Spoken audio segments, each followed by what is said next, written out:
Item ಯಾವುದೇ ಇರಲಿ try ಮಾಡಿ ಆಚಿ ಚಿಕನ್ ಮಸಾಲಾ. ಆಚಿ ಚಿಕನ್ ಮಸಾಲಾ.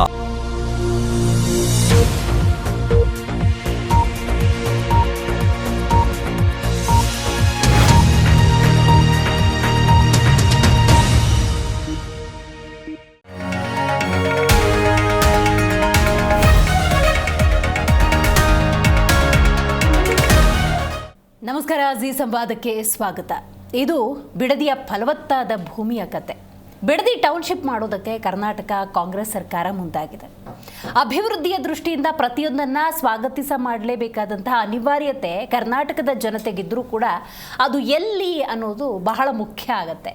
ಆ ನಿಟ್ಟಿನಲ್ಲಿ ನಾವು ನೋಡ್ತಾ ಹೋಗೋದಾದರೆ ಫಲವತ್ತಾದ ಭೂಮಿ 7,000 ಎಕರೆ ಭೂಮಿಯನ್ನು ಬಹಳ ಮುಖ್ಯವಾಗಿ ಬಿಡದಿ ಟೌನ್ಶಿಪ್ AI ತಂತ್ರಜ್ಞಾನ ಅನ್ನುವಂತಹ ಆಧಾರಿತ ಕೆಲವೊಂದು ಯೋಜನೆಗಳನ್ನು ಅನುಷ್ಠಾನ ಮಾಡೋದಕ್ಕೆ ಹೊರಟಿರೋದು ರೈತರನ್ನು ಕೆರಳಿಸ್ಬಿಟ್ಟಿದೆ. ರೈತರು ಆಕ್ರೋಶಗೊಂಡಿದ್ದಾರೆ. ಇವತ್ತು ಕೂಡ ಸರ್ವೆ ನಡೀತಾ ಇತ್ತು. ಆ ಸಂದರ್ಭದಲ್ಲಿ ರೈತ ಮಹಿಳೆಯರು ವಿರೋಧ ವ್ಯಕ್ತಪಡಿಸಿದ್ದಾರೆ. ನಮ್ಮ ಭೂಮಿ ಹತ್ರ ಬಂದರೆ ನಾವು ಪೊರಕೆ ಸೇವೆ ಮಾಡಬೇಕಾಗತ್ತೆ ಅಂತ ಹೇಳಿ ಪ್ರತಿಭಟಿಸಿದ್ದಾರೆ. ಈ ಸಂದರ್ಭದಲ್ಲಿ ಒಂದಷ್ಟು ಜಟಾಪಟಿ ಕೂಡ ನಡೆಯಿತು. ಇಂಥ ಒಂದು ಉದ್ವಿಗ್ನತೆಯ ನಡುವೆ ಸರ್ಕಾರ ಸರ್ವೆ ಕಾರ್ಯವನ್ನು ಮುಂದುವರಿಸಿದೆ. ಇಂಥ ಒಂದು ಉದ್ವಿಗ್ನತೆಯ ನಡುವೆ ಬಿಡದಿ ಟೌನ್ಶಿಪ್ಪನ್ನು ಮುಂದುವರಿಸುತ್ತಾ ಅಲ್ಲಿಗೆ ಕೈ ಬಿಡುತ್ತಾ ಅನ್ನುವಂಥ ಗೊಂದಲ ಕೂಡ ಸೃಷ್ಟಿಯಾಗಿದೆ. ಹಾಗಾಗಿ ಇವತ್ತಿನ ಜಿ ಸಂವಾದದಲ್ಲಿ ಇದೇ ಬಿಡದಿ ಟೌನ್ಶಿಪ್ ಕುರಿತಂತೆ ಡೀಟೇಲ್ ಆಗಿ ಮಾತಾಡ್ತಾ ಹೋಗೋಣ. ನಾನು ದಿವೇಶ್.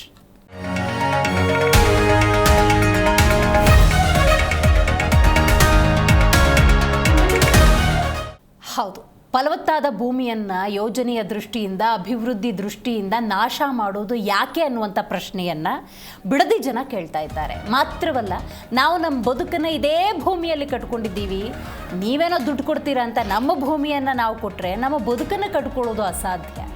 ನೀವು ಏನು ಹಬ್ಬಬ್ಬ ಅಂದರೂ ಕೊಡ್ತೀರಿ, ನಮ್ಮ ಬದುಕನ್ನು ಕೊಡ್ತೀರಾ, ನಮ್ಮ ಭವಿಷ್ಯನ ಕೊಡ್ತೀರಾ ಅಂತ ಕೇಳ್ತಾ ಇದ್ದಾರೆ. ಸರ್ಕಾರದ ಉತ್ತರ ದುಡ್ಡು. ಆದರೆ ದುಡ್ಡು ಜೀವನ ಕೊಡೋದಕ್ಕೆ ಸಾಧ್ಯವಾ? ಅಫ್ಕೋರ್ಸ್, ಅನಿವಾರ್ಯವಾಗಿ ದುಡ್ಡಿನ ಆಶ್ರಯ ಬೇಕು. ಆದರೆ ಭೂಮಿ ಮೇಲಿರುವಂಥ ನಂಬಿಕೆ, ಭೂಮಿ ಜೊತೆ ಇರುವಂಥ ರೈತನ ಅವಿನಾಭಾವ ಸಂಬಂಧದ ಬಗ್ಗೆ ಹೇಳೋದಾದರೆ, ಇವತ್ತು ಭಾರತ ಭೂಮಿಯನ್ನು ಕೃಷಿ ಪ್ರಧಾನ ರಾಷ್ಟ್ರ ಅಂತ ನಾವು ಕರಿತೀವಿ ಅನ್ನೋದಾದರೆ ಅದು ಭೂಮಿಯಿಂದ. ನಾನು ಹಲವಾರು ಸಂದರ್ಭಗಳಲ್ಲಿ ಇದೇ ವೇದಿಕೆಯಲ್ಲಿ ಉಲ್ಲೇಖ ಮಾಡಿದ್ದೀನಿ. ಒಂದೇ ಒಂದು ಗಂಟೆ ರೈತ ನನಗೂ ಈ ಭೂಮಿಗೂ ಸಂಬಂಧ ಇಲ್ಲ ಅಂತ ಕೂತ್ಕೊಂಡ್ಬಿಟ್ರೆ ನೀವು ಆ ಭೂಮಿಯ ಮಣ್ಣನ್ನು ತಿನ್ನಬೇಕಾಗತ್ತೆ. ಹಾಗಾಗಿ ರೈತರನ್ನು ಬಳಸಬೇಕು, ರೈತರ ಕೃಷಿ ಚಟುವಟಿಕೆಗಳಿಗೆ ಅನುಕೂಲ ಮಾಡಿಕೊಡ್ಬೇಕು. ಬಟ್ ರೈಟ್ ನಾವು ಏನಾಗ್ತಾ ಇದೆ, ಬಿಡದಿ ವಿಚಾರಕ್ಕೆ ಬರುವುದಾದರೆ, ವೈಜ್ಞಾನಿಕವಾಗಿ ನೋಡೋದಾದರೆ, ಭಾವನಾತ್ಮಕವಾಗಿ ನಾವು ನೋಡೋದಾದರೆ, ಅಭಿವೃದ್ಧಿಯಿಂದ ನೋಡೋದಾದರೂ ಕೂಡ ಪ್ಲಸ್ ಆ್ಯಂಡ್ ಮೈನಸ್ ಕಾಣಿಸ್ತಾನೆ ಇದೆ. ಅಭಿವೃದ್ಧಿ ಬೇಕು, ಯಾರೂ ಕೂಡ ಬೇಡ ಅಂತ ಹೇಳೋದಿಲ್ಲ. ಬಟ್ ಎಲ್ಲಿ ಅನ್ನೋದು ಮ್ಯಾಟ್ರ್ ಆಗುತ್ತೆ. ಬಿಡದಿ ಟೌನ್ಶಿಪ್ ವಿರುದ್ಧ ಮತ್ತೆ ರೈತರು ಸಿಡಿದಿದ್ದಾರೆ. ಸರ್ವೆ ಕಾರ್ಯಕ್ಕೆ ಹೋದಂತಹ ಅಧಿಕಾರಿಗಳನ್ನು ಅಡ್ಡಿಪಡಿಸಿದ್ದಾರೆ. ಮಹಿಳೆಯರು ಪೊರಕೆ ಸೇವೆ ಆಗುತ್ತೆ, ಜಾಗ್ರತೆ ಅಂತ ಎಚ್ಚರಿಕೆಯನ್ನು ಕೊಟ್ಟಿದ್ದಾರೆ. ಬೈರಮಂಗಲದಲ್ಲಿ ನಡೀತಾ ಇರುವಂತಹ ಪ್ರತಿಭಟನೆ ಇದು. ರಾಜ್ಯ ಸರ್ಕಾರದ ವಿರುದ್ಧ ವಿಪಕ್ಷಗಳು ವಾಗ್ದಾಳಿಯನ್ನು ನಡೆಸ್ತಾ ಇದ್ದಾವೆ. ನಾನು ಇಲ್ಲೊಂದು 2 ವಿಚಾರಗಳನ್ನು ಉಲ್ಲೇಖ ಮಾಡಲೇಬೇಕು. ಚನ್ನರಾಯಪಟ್ಟಣ ದೇವನಹಳ್ಳಿ 1777 ಎಕರೆ ಭೂಮಿ ವಿಚಾರದಲ್ಲೂ ಕೂಡ ಆ ಭಾಗದ ರೈತರು ಆ ಚಳವಳಿಯಲ್ಲಿ ಯಾಕೆ ಯಶಸ್ವಿ ಆದರು ಅಂದರೆ, ಒಂದೇ ಒಂದು ವಿಚಾರ, ಅಲ್ಲಿ ರಾಜಕೀಯ ಇರಲಿಲ್ಲ. ಅದು ಕೇವಲ ಪ್ಯೂರ್ಲಿ ರೈತರ ಹೋರಾಟ ಆಗಿತ್ತು. ಬಟ್ ಬಿಡದಿ ವಿಷಯದಲ್ಲಿ ಇಷ್ಟು ದಿವಸ ಆದರೂ ಕೂಡ ಹೋರಾಟ ಮುಂದುವರಿತಿದೆ ಅನ್ನೋದಾದರೆ ಯಾಕೆ ಅಂತ ನಾವು ನೋಡ್ತಾ ಹೋಗೋದಾದರೆ, ಇಲ್ಲಿ ರಾಜಕೀಯ ಬೆರೆತುಬಿಟ್ಟಿದೆ. ನೀನಾ ಅನ್ನೋ ಹೋರಾಟ ನಡೀತಾ ಇದೆ. ಪ್ರತಿಷ್ಠೆ ಅನ್ನೋದು ಹೆಚ್ಚಾಗ್ಬಿಟ್ಟಿದೆ. ಹಾಗಾಗಿ DK ವರ್ಸಸ್ HDK ಅನ್ನೋದಾಗ್ಬಿಟ್ಟಿದೆ. ಅದು ಆಗಬಾರ್ದಿತ್ತು, ಆಗ್ಬಿಟ್ಟಿದೆ. ಅಭಿವೃದ್ಧಿ ಬಗ್ಗೆ ಒಬ್ಬ ಕನಸುಗಾರನ ರೀತಿ ಕಾಣಿಸುವಂತಹ ಮುಖ್ಯಮಂತ್ರಿ ಸ್ಥಾನದಲ್ಲಿರುವಂಥ DK ಶಿವಕುಮಾರ್ ಅವರ ಯೋಜನೆಗೂ ಖಂಡಿತವಾಗ್ಲೂ ಕರ್ನಾಟಕ ಸಪೋರ್ಟ್ ಮಾಡುತ್ತೆ, ಇಲ್ಲ ಅಂತ ಹೇಳೋದಿಲ್ಲ. ಯಾಕಂದರೆ ಆ್ಯಂಬಿಷಿಯಸ್ ಮ್ಯಾನ್ ಥರ ಅವ್ರು ಕಾಣ್ತಾರೆ. ಅವರು ವೇಗ ನೋಡಿದ್ರೆ ಬಹಳ ಖುಷಿಯಾಗುತ್ತೆ ರಾಜ್ಯದ ಜನತೆಗೆ. ಆದರೆ ಬಿಡದಿ ಕೃಷಿಕರನ್ನು ನೆನಪು ಮಾಡಿಕೊಂಡ್ರೆ ಯಾಕೆ ಹಿಂಗಾಗ್ತಾ ಇದೆ, ರೈತರ ಪರಿಸ್ಥಿತಿ DK ಶಿವಕುಮಾರ್ ಅವ್ರು ಕಾಣ್ತಿಲ್ವಾ ಅನ್ನುವಂಥ ಭಾವ ಬರೋದು ತೀರಾ ಸಹಜ. ನೀವು ಆ ದೃಶ್ಯ ನೋಡಿದ್ರೆ ಎಂಥವರ ಮನ ಕೂಡ ಕಲ್ಕತ್ತೆ. ಅದು ರೈತ ಮಹಿಳೆಯರ ಮೇಲೆ ಯಾವ ರೀತಿ ಪರಿಸ್ಥಿತಿ ಇದೆ ಅನ್ನೋದನ್ನು ಗಮನಿಸಬಹುದು. ಪೊರಕೆನೇ ತೋರಿಸ್ಬೋದು ಇವತ್ತು ರೈತರು, ಆದರೆ ಅವ್ರಿಗೆ ಅಷ್ಟು ಅಸಮಾಧಾನ ಇದೆ. ನಮ್ಮ ಭೂಮಿನ ಟೆನಿಕಾಸ್ ನಾವು ಕೊಡೋದಿಲ್ಲ ಅನ್ನುವಂಥ ಆಕ್ರೋಶ. ಮಾನ್ಯ DK ಶಿವಕುಮಾರ್ ಅವರು ಈ ನೋವನ್ನು, ಈ ಆತಂಕವನ್ನು, ಈ ಸಂಕಷ್ಟವನ್ನು ಆದಷ್ಟು ಬೇಗ ಪರಿಹರಿಸಬೇಕು. ಅವ್ರವ್ರ ಪಾಡಿಗೆ ಹೋರಾಟ ಮಾಡ್ಕೊಂಡಿರಲಿ, ನಾವು ನಮ್ಮ ಪಾಡಿಗೆ ಸರ್ವೆ ಮಾಡ್ತೀವಿ ಅನ್ನೋದಾದರೆ no, it is not good, it is not right. So ಹಾಗಾಗಿ ಘನತೆವೆತ್ತ ಸ್ಥಾನದಲ್ಲಿರುವಂಥ ಡಿ ಕೆ ಶಿವಕುಮಾರ್ ಅವರು ಈ ಸಮಸ್ಯೆಗೆ ಆದಷ್ಟು ಬೇಗ ಪರಿಹಾರವನ್ನು ಒದಗಿಸಬೇಕು, ಆ ಭಾಗದ ರೈತರಿಗೆ ಭರವಸೆಯನ್ನು ಕೊಡಬೇಕಾಗಿದೆ. ಇನ್ನು ಕುಮಾರಸ್ವಾಮಿ ಅವ್ರ ವಿಚಾರಕ್ಕೆ ಬರುವುದಾದರೆ, ಎಲ್ಲೇ ಏನೇ ವಿಚಾರ ಆದರೂ ಕೂಡ ಅವ್ರ ಸುತ್ತಲ್ಲ ಅದು ವಿಪರ್ಯಾಸನೋ ಸೌಭಾಗ್ಯವೋ ದೌರ್ಭಾಗ್ಯವೋ ಗೊತ್ತಾಗುವುದಿಲ್ಲ. ಇದೇ ಟೌನ್ಶಿಪ್ ವಿರುದ್ಧ ಕುಮಾರಸ್ವಾಮಿ ಅವ್ರು ಮಾತಾಡ್ತಾ ಇದ್ರೆ ಯಾರು ಈ ಯೋಜನೆ ತಂದಿದ್ದು ಅಂಥೇಳಿ ಟೀಕೆಗಳು ಬರುತ್ತೆ. ಅಫ್ಕೋರ್ಸ್ ಅವ್ರ ಅಧಿಕಾರದಲ್ಲಿದ್ದಾಗ ಬಿಡದಿ ಟೌನ್ಶಿಪ್ಪನ್ನು ತರೋದಕ್ಕೆ ಹೊರಟಿದ್ರು, ಅವತ್ತು ಕೂಡ ಇಂಥದ್ದೇ ವಿರೋಧ ವ್ಯಕ್ತ ಆಯಿತು, ಕೈ ಬಿಟ್ಟರು. ಸೊ ಹಾಗಾಗಿ ಬಿಡದಿ ಟೌನ್ಶಿಪ್ ಕುರಿತಂತೆ ಕುಮಾರಸ್ವಾಮಿಯವರ ಹೋರಾಟ ಮುಂದುವರೆದಿದೆ. ಬಟ್ ನನಗೆ ಇದ್ರ ನಡುವೆ BJP ಎಲ್ಲೂ ಕಾಣಲ್ಲಪ್ಪ. ಅಯ್ಯೋ ಅದು ಹೆಂಗೋ BJP ಮತ್ತು JDS, ಕಾಂಗ್ರೆಸ್ ಮತ್ತು JDS ನಡುವಿನ ಹೋರಾಟ, ವೈ ಶುಡ್ ವಿ ಅನ್ನೋ ಧೋರಣೆ ಏನಾದರೂ ಕಾಣ್ತಾ ಇದೆಯಾ ಗೊತ್ತಾಗ್ತಾ ಇಲ್ಲ. ಬಟ್ ಪ್ರತಿಪಕ್ಷವಾಗಿ ಪ್ರಬಲವಾಗಿ ನಿಂತ್ಕೋಬೇಕಾಗತ್ತೆ. ಪ್ಲಸ್ ಆರ್ ಮೈನಸ್ ನಿಮ್ಮ ಹೋರಾಟ ನೀವು ಮಾಡಿ, ಸರ್ಕಾರದ ಯೋಚನೆಗಳನ್ನು ಮಾಡುತ್ತೆ. ಬಟ್ BJP ಹೆಸರಿಗಷ್ಟೇ, ಘೋಷಣೆಗಷ್ಟೇ ಹೋರಾಟ ಮಾಡ್ತಿದೆಯೇನೋ ಅನ್ನುವಂಥ ವಾತಾವರಣ ಇದೆ. ಆ ರೈತರ ಪರವಾಗಿ ನೀವು ನಿಂತ್ಕೊಂಡ್ರೆ ಖಂಡಿತವಾಗ್ಲೂ BJP ನಮ್ಮ ಪಾಲಿಗಿದೆ ಅನ್ನುವಂಥ ಭಾವನೆ ಆದರೂ ಬರುತ್ತೆ.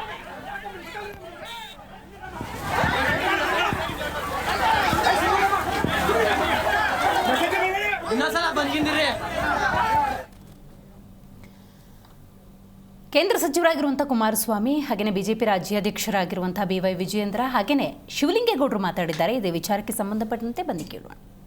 ಕಳೆದ 500 ದಿನಗಳಿಂದ ಬಿಡದಿ ಟೌನ್ಶಿಪ್ನ ವಿರೋಧವಾಗಿ ಅಲ್ಲಿಯ ಕೃಷಿಕರು ಹೋರಾಟವನ್ನೇನು ಮಾಡ್ತಾ ಇದ್ದಾರೆ. ಆ ಕೃಷಿಕರ ಹೋರಾಟದಲ್ಲಿ ಆ ಸ್ಥಳದ ಮಹಿಳೆಯರು, ಹಲವಾರು ಹಿರಿಯರ ಒಂದು ಹೋರಾಟಕ್ಕೆ ನಿರಂತರವಾದಂಥ ಬೆಂಬಲವನ್ನು ಶಾಂತಿಯುತವಾಗಿ ನೀಡ್ತಾ ಇರತಕ್ಕಂಥದ್ದೇನಿದೆ. ಇವತ್ತು ಏಕಾಏಕಿ ಸರ್ಕಾರದ ಅಧಿಕಾರಿಗಳು ಅಲ್ಲಿ ಸರ್ವೆ ಮಾಡಲಿಕ್ಕೆ ಬಂದಾಗ ಅಹಿತಕರ ಘಟನೆಗಳು ಏನು ನಡೆದಿರ್ತಕ್ಕಂಥದ್ದಕ್ಕೆ ಇವತ್ತು ಸರ್ಕಾರದ ಚಿತಾವಣೆಯೇ ಏನಿದೆ, ನಮ್ಮ ರೈತ ಬಂಧುಗಳಿಗೆ, ನನ್ನ ತಾಯಂದರಿಗೆ, ರೈತ ಜೀವನವನ್ನು ನಿರ್ವಹಿಸ್ತಕ್ಕಂಥ ತಾಯಂದರಿಗೆ ಮನವಿ ಮಾಡ್ತಕ್ಕಂಥದ್ದು, ಯಾವುದೇ ಕಾರಣಕ್ಕೂ ಯಾವುದೇ ಕೆಟ್ಟ ಘಟನೆಗಳಿಗೆ ಅವಕಾಶ ಕೊಡದೆ ಇವತ್ತು ಶಾಂತಿಯುತವಂತ ನಿಮ್ಮ ಹೋರಾಟ ಏನಿದೆ ಅದನ್ನು ಮುಂದುವರಿಸಿ ಕಾನೂನಿನ ವ್ಯಾಪ್ತಿಯಲ್ಲಿ ನಿಮ್ಮ ಪರವಾದ ನ್ಯಾಯವನ್ನು ತರ್ತಕ್ಕಂಥದ್ದಕ್ಕೆ ಹೋರಾಟ ಮಾಡಲಿಕ್ಕೆ ಈಗಾಗಲೇ ಹಲವಾರು ಜನ ತಯಾರಿರ್ತಕ್ಕಂಥದ್ದೇನಿದೆ. ಆ ಹಿನ್ನೆಲೆಯಲ್ಲಿ ನಿಮ್ಮ ಹೋರಾಟದಲ್ಲಿ ಯಾವುದೇ ರೀತಿಯ ಸರ್ಕಾರದ ದೌರ್ಜನ್ಯ ದುರ್ಬಳಕೆಗೆ, ನಿಮ್ಮ ಶಾಂತಿಯುತ ಹೋರಾಟಕ್ಕೆ ಯಾವುದೇ ರೀತಿಯ ವಿರೋಧ ಆಗಬಹುದು ಅಂತಕ್ಕಂಥ ನಾನು ಹೇಳಲಿಕ್ಕೆ ಬಯಸ್ತೀನಿ. ನಾನು ಈ ಸಂದರ್ಭದಲ್ಲಿ ಪೊಲೀಸ್ ಇಲಾಖೆ ಅಧಿಕಾರಿಗಳಿಗೆ ಒಂದು ಎಚ್ಚರಿಕೆಯನ್ನು ಕೊಡ್ತಾ ಇದ್ದೇನೆ. ತಾವು ಶಾಂತಿಯುತವಾಗಿ ಹೋರಾಟ ಮಾಡ್ತಾ ಇರತಕ್ಕಂಥ ಒಂದು ರೈತರ ಹೋರಾಟಕ್ಕೆ ಇವತ್ತು ಸರ್ಕಾರ ಅವರ ವಿರುದ್ಧ ದೌರ್ಜನ್ಯವನ್ನು ಎಸಗತಕ್ಕಂಥದ್ದು, ತಮ್ಮಗಳನ್ನು ದುರುಪಯೋಗಪಡಿಸ್ಕೊಳ್ತಕ್ಕಂಥದ್ದೇನಿದೆ, ಇದಕ್ಕೆ ಯಾವುದೇ ಕಾರಣಕ್ಕೂ ತಾವು ಸರ್ಕಾರದ ಸೂಚನೆಗಳೇನಿದೆ ಹೆದರಿ ರೈತ ವಿರೋಧಿ ನೀತಿಗಳನ್ನು ಮಾಡಿದ್ರೆ ಈ ಸರ್ಕಾರದ ಕೆಟ್ಟ ನಡವಳಿಕೆಯ ಪಾಲು ನಿಮಗೂ ಇವತ್ತು ಹಂಚ್ಕೊಳ್ತಕ್ಕಂಥ ದಿನಗಳು ಬರುತ್ತೆ. ಅದರಿಂದ ಎಚ್ಚರಿಕೆಯಿಂದ ಇರಿ ಅಂತಕ್ಕಂಥದ್ದನ್ನು ಪೊಲೀಸ್ ಇಲಾಖೆ ಅಧಿಕಾರಿಗಳಿಗೆ ಹೇಳಲಿಕ್ಕೆ ಬಯಸ್ತಾ ಇದ್ದೇನೆ. ಬಿಡದಿನಲ್ಲಿ ಸರ್ವೆಗೆ ಹೋದಂಥ ಅಧಿಕಾರಿಗಳ ಕಾರನ್ನು ತಡೆದು ಪರ್ಕೆನಲ್ಲಿ ಹೊಡೆದಿರ್ತಕ್ಕಂಥ ಘಟನೆನ ತಾವು ಉಲ್ಲೇಖ ಮಾಡಿದ್ರಿ. ಇದು ಈ ರಾಜ್ಯದ ಮುಖ್ಯಮಂತ್ರಿಗಳು ರೈತರ ಬಗ್ಗೆ ಕಾಳಜಿ ಇರದೇನೆ ರಿಯಲ್ ಎಸ್ಟೇಟ್ ಬಗ್ಗೆ ಕಾಳಜಿನ ತೋರ್ತಾ ಇರ್ತಕ್ಕಂಥ ರಾಜ್ಯದ ಮುಖ್ಯಮಂತ್ರಿಗಳು ಡಿ ಕೆ ಶಿವಕುಮಾರ್ ಅವರು ಏನಿದ್ದಾರೆ, ಇವರ ಧೋರಣೆಯ ಪರಿಣಾಮವಾಗಿ ಇವತ್ತು ಅಧಿಕಾರಿಗಳು ರೈತರ ಬಿಸಿಯನ್ನ ಎದುರಿಸಬೇಕಾಗಿದೆ, ರೈತರ ಸಿಟ್ಟನ್ನು ಎದುರಿಸಬೇಕಾಗಿದೆ. ರಾಜ್ಯದ ಮುಖ್ಯಮಂತ್ರಿಗಳಿಗೆ ರೈತರ ಹಿತಾಸಕ್ತಿಯನ್ನು ಕಾಪಾಡುವಂತಹ ಒಂದು ಮೊದಲ ಆದ್ಯತೆ ಅವ್ರದ್ದು ಆಗಬೇಕಾಗಿತ್ತು. ರೈತರ ಹಿತಾಸಕ್ತಿಯನ್ನು ಬದಿಗಿಟ್ಟು ರಿಯಲ್ ಎಸ್ಟೇಟಿಂದ ಹೋಗ್ತಾ ಇರುವಂಥ ಪರಿಣಾಮವಾಗಿ ಇವತ್ತು ರೈತರು ಬೀದಿಗಿಳಿದು ಹೋರಾಟ ಮಾಡುವಂಥ ಸನ್ನಿವೇಶ ಬಿಡದಿನಲ್ಲಿ ಇವತ್ತು ನಿರ್ಮಾಣ ಆಗಿದೆ. ನಾನು ಬೀದರ್ನಲ್ಲೂ ಕೂಡ ಮಾತನಾಡ್ತಾ ಹೇಳ್ತಾ ಇದ್ದೆ, ನೂತನವಾಗಿ ಪ್ರಮಾಣ ವಚನವನ್ನು ಸ್ವೀಕಾರ ಮಾಡಿರುವಂತಹ ಮಾನ್ಯ ಮುಖ್ಯಮಂತ್ರಿಗಳು ಈ ಕಾಂಗ್ರೆಸ್ ಸರ್ಕಾರದ ಅವಧಿಯಲ್ಲಿ ಹಿಂದಿನ 3 ವರ್ಷಗಳ ಕಾಲ ಉತ್ತರ ಕರ್ನಾಟಕದ ಬಗ್ಗೆ ಯಾರು ತಲೆ ಕೆಡಿಸ್ಕೊಳ್ಳೋಕೆ ಸಾಧ್ಯ ಆಗಲಿಲ್ಲ. ಹಿಂದಿನ ಮುಖ್ಯಮಂತ್ರಿಗಳಿಗೆ ಉತ್ತರ ಕರ್ನಾಟಕದ ಅಭಿವೃದ್ಧಿಯ ಬಗ್ಗೆ ಚಿಂತನೆ ಮಾಡಲಿಲ್ಲ, ಕಲ್ಯಾಣ ಕರ್ನಾಟಕದ ಅಭಿವೃದ್ಧಿ ಬಗ್ಗೆ ಚಿಂತನೆ ಮಾಡಲಿಲ್ಲ. ಬೆಂಗಳೂರು ಅಭಿವೃದ್ಧಿ ಆದರೆ ಇಡೀ ಕರ್ನಾಟಕ ರಾಜ್ಯ ಅಭಿವೃದ್ಧಿ ಅನ್ನೋ ಭಾವನೆ ಕಾಣ್ತಾ ಇತ್ತು. ಬಿಡದಿ ಟೌನ್ಶಿಪ್ ಬಗ್ಗೆ ಇವತ್ತು ಬೆಂಗಳೂರು ಎಮ್ಮರವಾಗಿ ಬೆಳೀತಾ ಇದೆ. ಇವತ್ತು ಟೌನ್ಶಿಪ್ಗಳಾಗಿ ಹೊರವಲಯಕ್ಕೆ ನಾವು ಏನಾದ್ರೂ ಜನಸಂಖ್ಯೆನ ಹಸ್ತಾಂತರ ಮಾಡ್ತಾ ಹೋದ್ರೆ ಬಹಳ ಕಷ್ಟ ಆಗುತ್ತೆ. ಬೆಳವಣಿಗೆ ಆಗಿ ಹೋಗ್ತಾ ಇರ್ಬೇಕು. 4 ಕಡೆ ಚಾನ್ಸಸ್ ಇದೆ. ರಾಮನಗರ ಕಡೆಗೆ ಒಂದು ಕಡೆಗೆ ಹೋಗ್ಬೋದು, ಮೇನ್ ರೋಡು, ಮೇನ್ ಇರೋ ಅಂಥ ರಸ್ತೆ. ಇನ್ನೊಂದು ಹೊಸೂರು ರೋಡಲ್ಲಿ ಹೋಗ್ಬೋದು. ಈಗಾಗಲೇ ಕೋಲಾರ ತಲುಪಿಬಿಟ್ಟಿದೆ ಕೋಲಾರ ತಲುಪಿಬಿಟ್ಟಿದೆ Hosur road, Hoskote road. Hosur road ಎಲ್ಲಿ ತಲುಪಬೇಕು ಅಲ್ಲಿ ಬಾರ್ಡ್ರನ್ನೇ ತಲುಪಿಬಿಟ್ಟಿದೆ. ಇದ್ರ ಬಾರ್ಡ್ರ ತಮಿಳ್ನಾಡು ಬಾರ್ಡ್ರನ್ನ ಆನೆಕಲ್ ಬಿಟ್ಟು ಮುಂದಕ್ಕೆ ಹೋಗ್ಬಿಟ್ಟಿದೆ. ಅಲ್ಲಿ ಎಲ್ಲ ಕಡೆಲೂ ಹೋಗಿದೆ. ಈಗ ರಾಮನಗರ, ಬಿಡದಿ ಈ ಭಾಗಕ್ಕೆ ಮಂಡ್ಯದವರೆಗೂ ಹೋಗ್ಬೇಕಾಗುತ್ತೆ. ಬೆಂಗಳೂರು ತುಮಕೂರವರೆಗೂ ಬರ್ತಾ ಇದೆ. ಎಲ್ಲ ಈ ಬೆಂಗಳೂರು ಎಲ್ಲಿ ಹೋಗ್ಬೇಕು? ಮುಖ್ಯ ರಸ್ತೆ ಬೇಕು. ಮುಖ್ಯ ರಸ್ತೆನಲ್ಲಿ ಬೆಳ್ಕೊಂಡು ಹೋಗ್ತಾ ಇರುತ್ತೆ. ಅಲ್ಲೊಂದೊಂದು ಟೌನ್ಶಿಪ್ ಆಗ್ತವೆ. ಟೌನ್ಶಿಪ್ ಮಾಡೋದು ತಪ್ಪು ಅಂತ ಹೇಳಿದ್ರೆ ಅದು ನನಗೆ ಅರ್ಥ ಆಗಲ್ಲ. ರೈತರ ಫಲವತ್ತಾದ ಭೂಮಿಗಳ ರೈತರ ಫಲವತ್ತಾದ ನೋಡಿ, ಫಲವತ್ತಾದ ಎಲ್ಲೋ ತಗೊಂಡೋಗಿ ಯಾರು ಗೊತ್ತಿಲ್ಲ ತಗೊಂಡೋಗಿ ಕಟ್ಟಿದ್ರೆ ವಾಸಕ್ಕೋತಾರ ಮನೆ. ಮೇನ್ ರೋಡೆಲ್ಲ ಕಟ್ಬೇಕಲ್ವಾ? ಫಲವತ್ತಾದ ರೈತರ ಭೂಮಿನ ಯಾವತ್ ತಗೊಂಡಿಲ್ಲ ಅಕ್ವಿಷನ್ ಮಾಡಿ ಏರೋಡ್ರಮ್ ಬರದ, ಇಂಟರ್ನ್ಯಾಷನಲ್ ಏರೋಡ್ರಮ್ ಬರದ ಹೇಳಿ, ಇಂಟರ್ನ್ಯಾಷನಲ್ ಏರೋಡ್ರಮ್ ಬರದ. ಹೆಂಗಣ ಮಾಡ್ತಾ ಇರೋಣ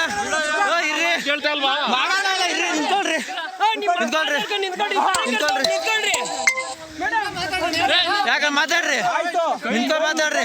ಹಾ ನಿಂತ್ಕೊಳ್ರಿ ಅಲ್ಲಿ ನಮ್ಗೇನು ಕೆಲಸ ಇಲ್ಲ ಅಂತ. ಏನು ಏನು ಇಲ್ಲಿ ಬಂದಿರೋದು? ಹೋಗಿ ಕರ್ಕ ಬರೋಕು. ನೀವ್ ಹೆಂಗ್ ಬಂದಿದ್ರಿ? ಇರ್ರಿ, ಬಿಡ್ಬೇಡ್ರಿ ಕಣ. ಈಗ ನೋಡೇ ಬಿಡ ಇವತ್ತು. ನಿಂತ್ಕೊಳ್ರಿ. ಇಲ್ಲ ಜಾಸ್ತಿ, ಇಲ್ಲ ಗಲಾಟೆ ಜಾಸ್ತಿ ಆಯ್ತದೆ. ಮುಂದೆ ಕರ್ಸಿ ಅವ್ರು ಕರ್ಕೋಗ್ರಿ ನೀವು.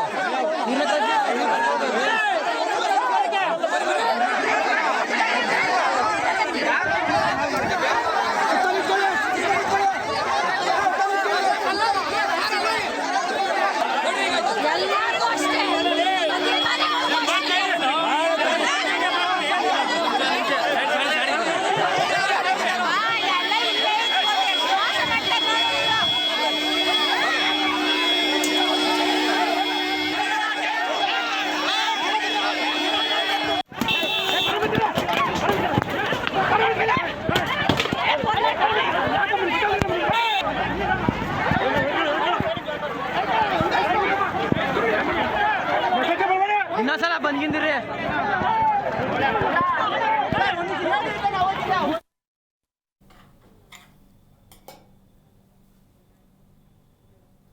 ಇವತ್ತು ಬಿಡದಿಯ ಫಲವತ್ತಾದ ಮಣ್ಣಿನಲ್ಲಿ ಪೊಲೀಸರಿದ್ದಾರೆ ಅನ್ನೋದಾದರೆ, ಅಧಿಕಾರಿಗಳು ಕೂಡ ಇನ್ನೊಂದ್ಸತಿ ಈ ಕಡೆ ಬಂದರೆ ಜಾಗ್ರತೆ ಅಂತ ಅಲ್ಲಿನ ಜನ ತಾಕೀತು ಮಾಡ್ತಿದ್ದಾರೆ ಅನ್ನೋದಾದರೆ ಅರ್ಥ ಮಾಡ್ಕೊಳ್ಳಿ ಪರಿಸ್ಥಿತಿ ಹೆಂಗಿದೆ ಅಂತ ಹೇಳಿ. ಅಭಿವೃದ್ಧಿ ಬೇಕೇ ಬೇಕು, ಆದರೆ ಫಲವತ್ತಾದ ಭೂಮಿಯಲ್ಲಿ ಅಲ್ಲ ಅನ್ನುವಂಥ ಸಂದೇಶವನ್ನು ಕೊಡ್ತಾ ಇರೋದು. ಈ ಬಗ್ಗೆ ಮಾತಾಡಲಿಕ್ಕೆ ಮೊದಲನೇದಾಗಿ ನಮ್ಮ ಕಾರ್ಯಕ್ರಮದಲ್ಲಿ BJP ವಕ್ತಾರು ಜಯದೇವ್ ಅವರಿದ್ದಾರೆ, ನಮಸ್ಕಾರ. AP ವಕ್ತಾರು ಇರ್ಷಾದ್ ಅವರಿದ್ದಾರೆ, ನಮಸ್ಕಾರ. JDS ವಕ್ತಾರು ನಾಗೇಂದ್ರ ಅವರಿದ್ದಾರೆ, ನಮಸ್ಕಾರ. ಕಾಂಗ್ರೆಸ್ ವಕ್ತಾರು ದರ್ಶನ್ ಅವರಿದ್ದಾರೆ, ನಮಸ್ಕಾರ. ದರ್ಶನ್ ಅವರೇ, ನೀವು ನಿಮ್ಮ ಪಾಡಿಗೆ ಹೋರಾಟ ಮಾಡಿ, ನಾವು ನಮ್ಮ ಪಾಡಿಗೆ ಟೌನ್ಶಿಪ್ ಮಾಡ್ತೀವಿ ಅಂತನಾ? ಮೇಡಮ್, ಇವತ್ತೇನು ಅಧಿಕಾರಿಗಳ ಮೇಲೆ ಹಲ್ಲೆ ಆಗಿದೆ, ಅವರು ಮನುಷ್ಯರೇ, ಅವ್ರಿಗೂ ಹೆಂಡತಿ ಮಕ್ಕಳು ಎಲ್ಲ ಇರ್ತಾರೆ. ಅವ್ರಿಗೆಲ್ಲ ಪರ್ಕೆಲಿ ಚಪ್ಪಲಿಲಿ ಎಲ್ಲ ಹೊಡೆಯುವಂಥದ್ದು. ನನ್ನ ಅನ್ನದಾತ, ನಾನು ದೆಹಲಿದು ಉದಾಹರಣೆಯನ್ನು ಕೊಡಬಲ್ಲೆ.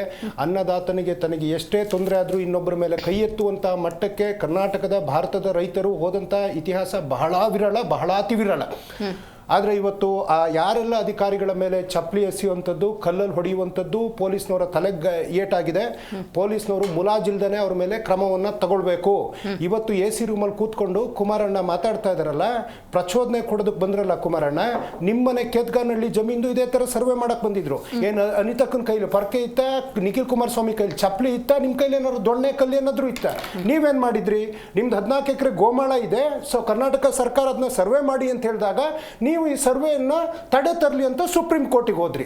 ಆದರೆ ಈ ಬಡ ರೈತರಿಗೆ ಏನು ಮಾಡಿದ್ರಿ, ಅವ್ರು ಇರುವಂಥ ಜಾಗಕ್ಕೆ ಹೋಗಿ ಇಲ್ಲಿ ಬಲ್ಲದಂತಹ ಒಂದು ಅವರಿಗೆ ರೊಚ್ಚಿಗೇಳಿಸುವಂತಹ ಪ್ರಚೋದನೆಯನ್ನು ಕೊಡುವಂಥ ಕೆಲಸ ಮಾಡಿದ್ರಿ. ಇವತ್ತು ನೋಡ್ತಾ ಇದ್ದವ್ರು ಯಾರೋ ಒಬ್ರು ಮೇಕಪ್ನವ್ರು ಹೊಸಬ್ರು ಬಂದ್ಬಿಟ್ಟಾರೆ JDS ಅಲ್ಲಿ. ಏನು ಪರ ಇದ್ದಂಥವ್ರಿಗೆ ಬಿರಿಯಾನಿ ಬಾಡ್ ತಿನ್ಕೊಂಡು 500 ರೂಪಾಯಿ ಇಸ್ಕೊಂಬಂದು ಈ ಒಮ್ಮೆ ಯಾರಿಗಾದ್ರು ಕೊಟ್ಟಿದ್ದು ನೋಡಿದ್ಲ? ಅಥವಾ ಯಾರಿಗಾದ್ರೂ ಬಿರಿಯಾನಿ ಬಾಡು ಕಬಾಬು ಎಣ್ಣೆ ಕುಡಿಯೋದೇನಾರು ನೋಡಿದ್ರ? ಒಬ್ಬ ರೈತರನ್ನ ಹಂಗಿಸುವಂತ ಮಟ್ಟಕ್ಕೆ ಯಾವುದೋ ಟಿವಿನಲ್ಲಿ ಅಥವಾ ಫೇಸ್ಬುಕ್ ಅಲ್ಲಿ ತನ್ನ ಪ್ರಚಾರಕ್ಕೆ ಬೇಕಾದಂಥವ್ರು ನಿಮ್ಮ ತೆವಲುಗಳಿಗೆ ಪ್ರಚಾರಗಳಿಗೆ ರೈತರನ್ನ ಬಳಸ್ಕೊಳ್ಳೋಕೆ ಹೋಗ್ಬೇಡಿ ಅಂತ ನೇರವಾಗಿ ಹೇಳ್ತಾ, ಮೇಡಮ್ ನಿಮಗೊಂದು ಉದಾಹರಣೆ ಕೊಡ್ತೀನಿ ಮೇಡಮ್. ಈ ಒಂದು ನೋಟಿಫಿಕೇಶನ್ ಮಾಡಿದ್ದು ಕುಮಾರಸ್ವಾಮಿಯವರು, ಅದಕ್ಕೆ ರೆಡ್ ಝೋನ್ ಮಾಡಿದ್ದು ಕುಮಾರಸ್ವಾಮಿಯವರು. ಕುಮಾರಸ್ವಾಮಿ ಅವರಿಗೆ ಅವಕಾಶ ಇತ್ತು ರೆಡ್ ಝೋನ್ ತೆಗೆಯೋದಕ್ಕೆ. ಯಾಕೆ ನಾನು ಇದನ್ನ ಹೇಳಿದೆ ಅಂದರೆ, ಇದು 2006ರ ಕತೆ ಅಲ್ವಾ. ನನ್ನ ಜನ್ಮಭೂಮಿ ಹಾಸನ. ನನ್ನ ಹಾಸನದಲ್ಲೂ 2006ನೇ ಇಸ್ವಿನಲ್ಲಿ ಇವರು IIT ಮಾಡಬೇಕಂತ 1300 ಎಕರೆ ಫಲವತ್ತಾದಂತಹ, ಎಲ್ಲಿ ತೆಂಗು, ಎಲ್ಲಿ ರಾಗಿ, ಎಲ್ಲಿ ಆಲೂಗೆಡ್ಡೆ ಬೆಳೆಯುವಂತಹ ಜಮೀನುಗಳನ್ನ ಒತ್ತುವರಿ ಮಾಡ್ಕೊಂಡ್ರು. ನಾನು ಹೇಳ್ತಾ ಇರೋದು 2026ರಲ್ಲಿ ಅವರಿಗೆ ನಯಾ ಪೈಸೆ ಪರಿಹಾರ ಸಿಕ್ಕಿಲ್ಲ. ಈವನ್ ಟುಡೇ ಆ ಹಾಸನ ರೈತರಿಗೆ ಕಾಂಗ್ರೆಸ್ನವ್ರು ಯಾವತ್ತೂ ಹೋಗಿ ರೊಚ್ಚಿಗೆಪ್ಸುವಂತ ಕೆಲಸನೋ ಪ್ರಚೋದನೆ ಕೊಡುವಂತ ಕೆಲಸನೋ ಮಾಡಲಿಲ್ಲ. ಪರನೂ ನಿಂತ್ಕೊಂಡಿಲ್ವಾ?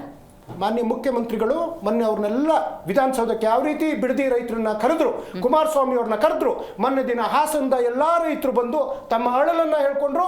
ನಾನು ನಿಮ್ ಜೊತೆಗಿರ್ತೀನಿ, ಯಾವ ರೀತಿ ಬಿಡದಿ ರೈತರಿಗೆ ಹೇಳಿದ್ರು, ನಾನು ಇರ್ತೀನಿ ಅನ್ನುವಂತ ಮಾತನ್ನ ಹೇಳಿದ್ರು. ಇನ್ನೊಂದು ಕಾಂಟೆಕ್ಸ್ಟ್ ಹೋಗುತ್ತೆ.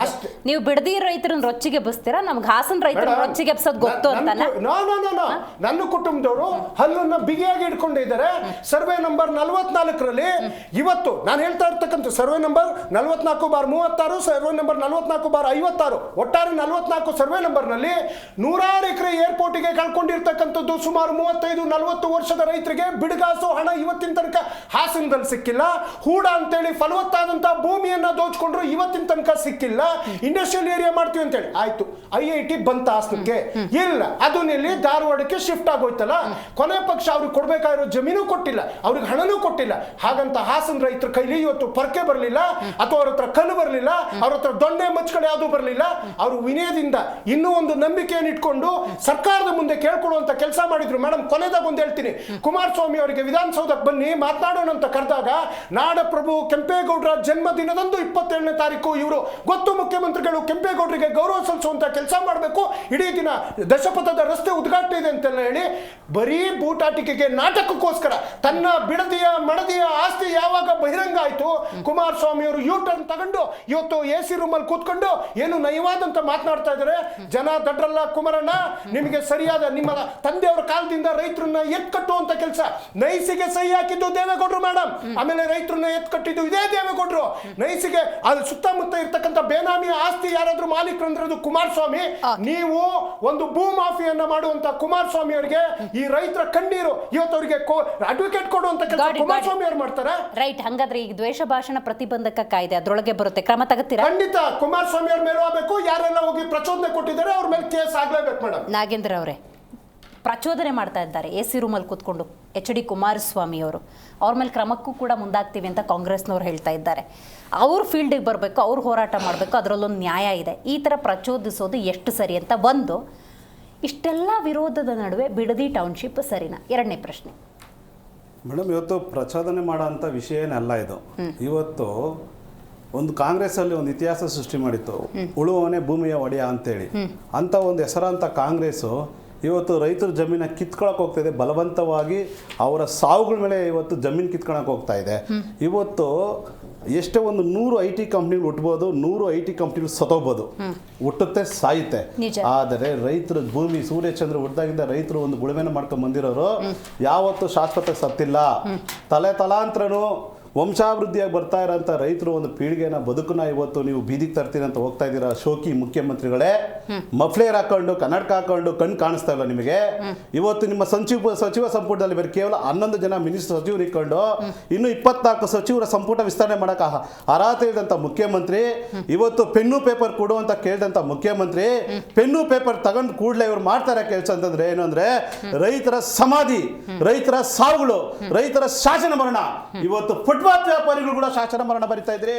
ಫುಟ್ಪಾತ್ ವ್ಯಾಪಾರಿಗಳು ಅವ್ರಿಗೆ ನಿಕಟವಾದ ಒಂದು ಸ್ಥಳ ಪರಿಶೀಲನೆ ಮಾಡಿ ಮೊದಲು ನೀವು ಅಲ್ಲಿ ಸ್ಥಳಾಂತರ ಆಗಿ ನೀವು ಸುರಕ್ಷತೆಗಿರಿ. ನಿಮ್ಗೆ ಸುರಕ್ಷತೆ ಆದ್ಮೇಲೆ ನಾವು ಫುಟ್ಪಾತ್ ತೆರವರಿ ಮಾಡ್ತೀವಿ ಅಂತ ಮಾಡ್ಲಿಲ್ಲ. ರಾತ್ರಿ ಒಂದು ಕಸ ಹಾಕೋ ಕೂಡ ಒಂದು ಮೀಸಲಾತಿ ಒಂದು ಜಾಗ ರಿಸರ್ವೇಶನ್ ಜಾಗ ಇರುತ್ತೆ. ಒಂದು ಕಸ ವಿಲೇವಾರಿ ಮಾಡ್ಬೇಕಾದ್ರೆ ಈ ಕಸ ತಗೊಂಡೋಗಿ ಇಂಥ ಒಂದು ಗ್ರಾಮದಲ್ಲಿ ಇನ್ನೊಂದು ಪಂಚಾಯತಿಯಲ್ಲಿ ಹಾಕಿ ಅಂತೇಳಿ ಒಂದು ರಿಸರ್ವೇಶನ್ ಜಾಗ ಮಾಡಿ ಅದನ್ನು ನೀವು ಸೂಚಿಸ್ತೀರಿ. ಇವತ್ತು ನೀವು ಫುಟ್ಪಾತ್ ವ್ಯಾಪಾರಿಗಳಿಗೆ ಏನು ಸೂಚನೆ ಮಾಡಿದ್ದೀರಿ? ರಾತ್ರಿ ನೀವು ಎಸ್ಟಿಮೇಟ್ ಮಾಡ್ಕೊಂಡ್ರಿ, ರಾತ್ರಿ ನೀವು ಪೊಲೀಸ್ ಫೋರ್ಸ್ ತಗೊಂಡ್ರಿ. ಫುಟ್ಪಾತ್ ವ್ಯಾಪಾರಿಗಳನ್ನ ದಿಕ್ಕಾಪಾಲಾಗಿ ಕೇವಲ 100 ರೂಪಾಯಿ ದುಡ್ಕೊಂಡಂತ ವ್ಯಾಪಾರಿಗಳು ಫುಟ್ಪಾತ್ ಮೇಲೆ ಕಣ್ಣೀರ್ ಹಾಕಿ ರಕ್ತ ಸುರಿಸ್ತಾ ಇದಾರಲ್ಲ. ಪೆನ್ನು ಪೇಪರ್ ಕೊಟ್ಟಿದ್ದು ಮುಖ್ಯಮಂತ್ರಿ ಇದಕ್ಕೆನಾ? ಈ ಶೋಕಿ ಮುಖ್ಯಮಂತ್ರಿ ಏನು ಇವ್ರು ಬಂದ್ರೆ ನಡೆದು ಬಂದ ದಾರಿ ಇದೆಯಲ್ಲ, ಇವರೇ ಹೇಳ್ಕೊಂಡಿದಾರಲ್ಲ.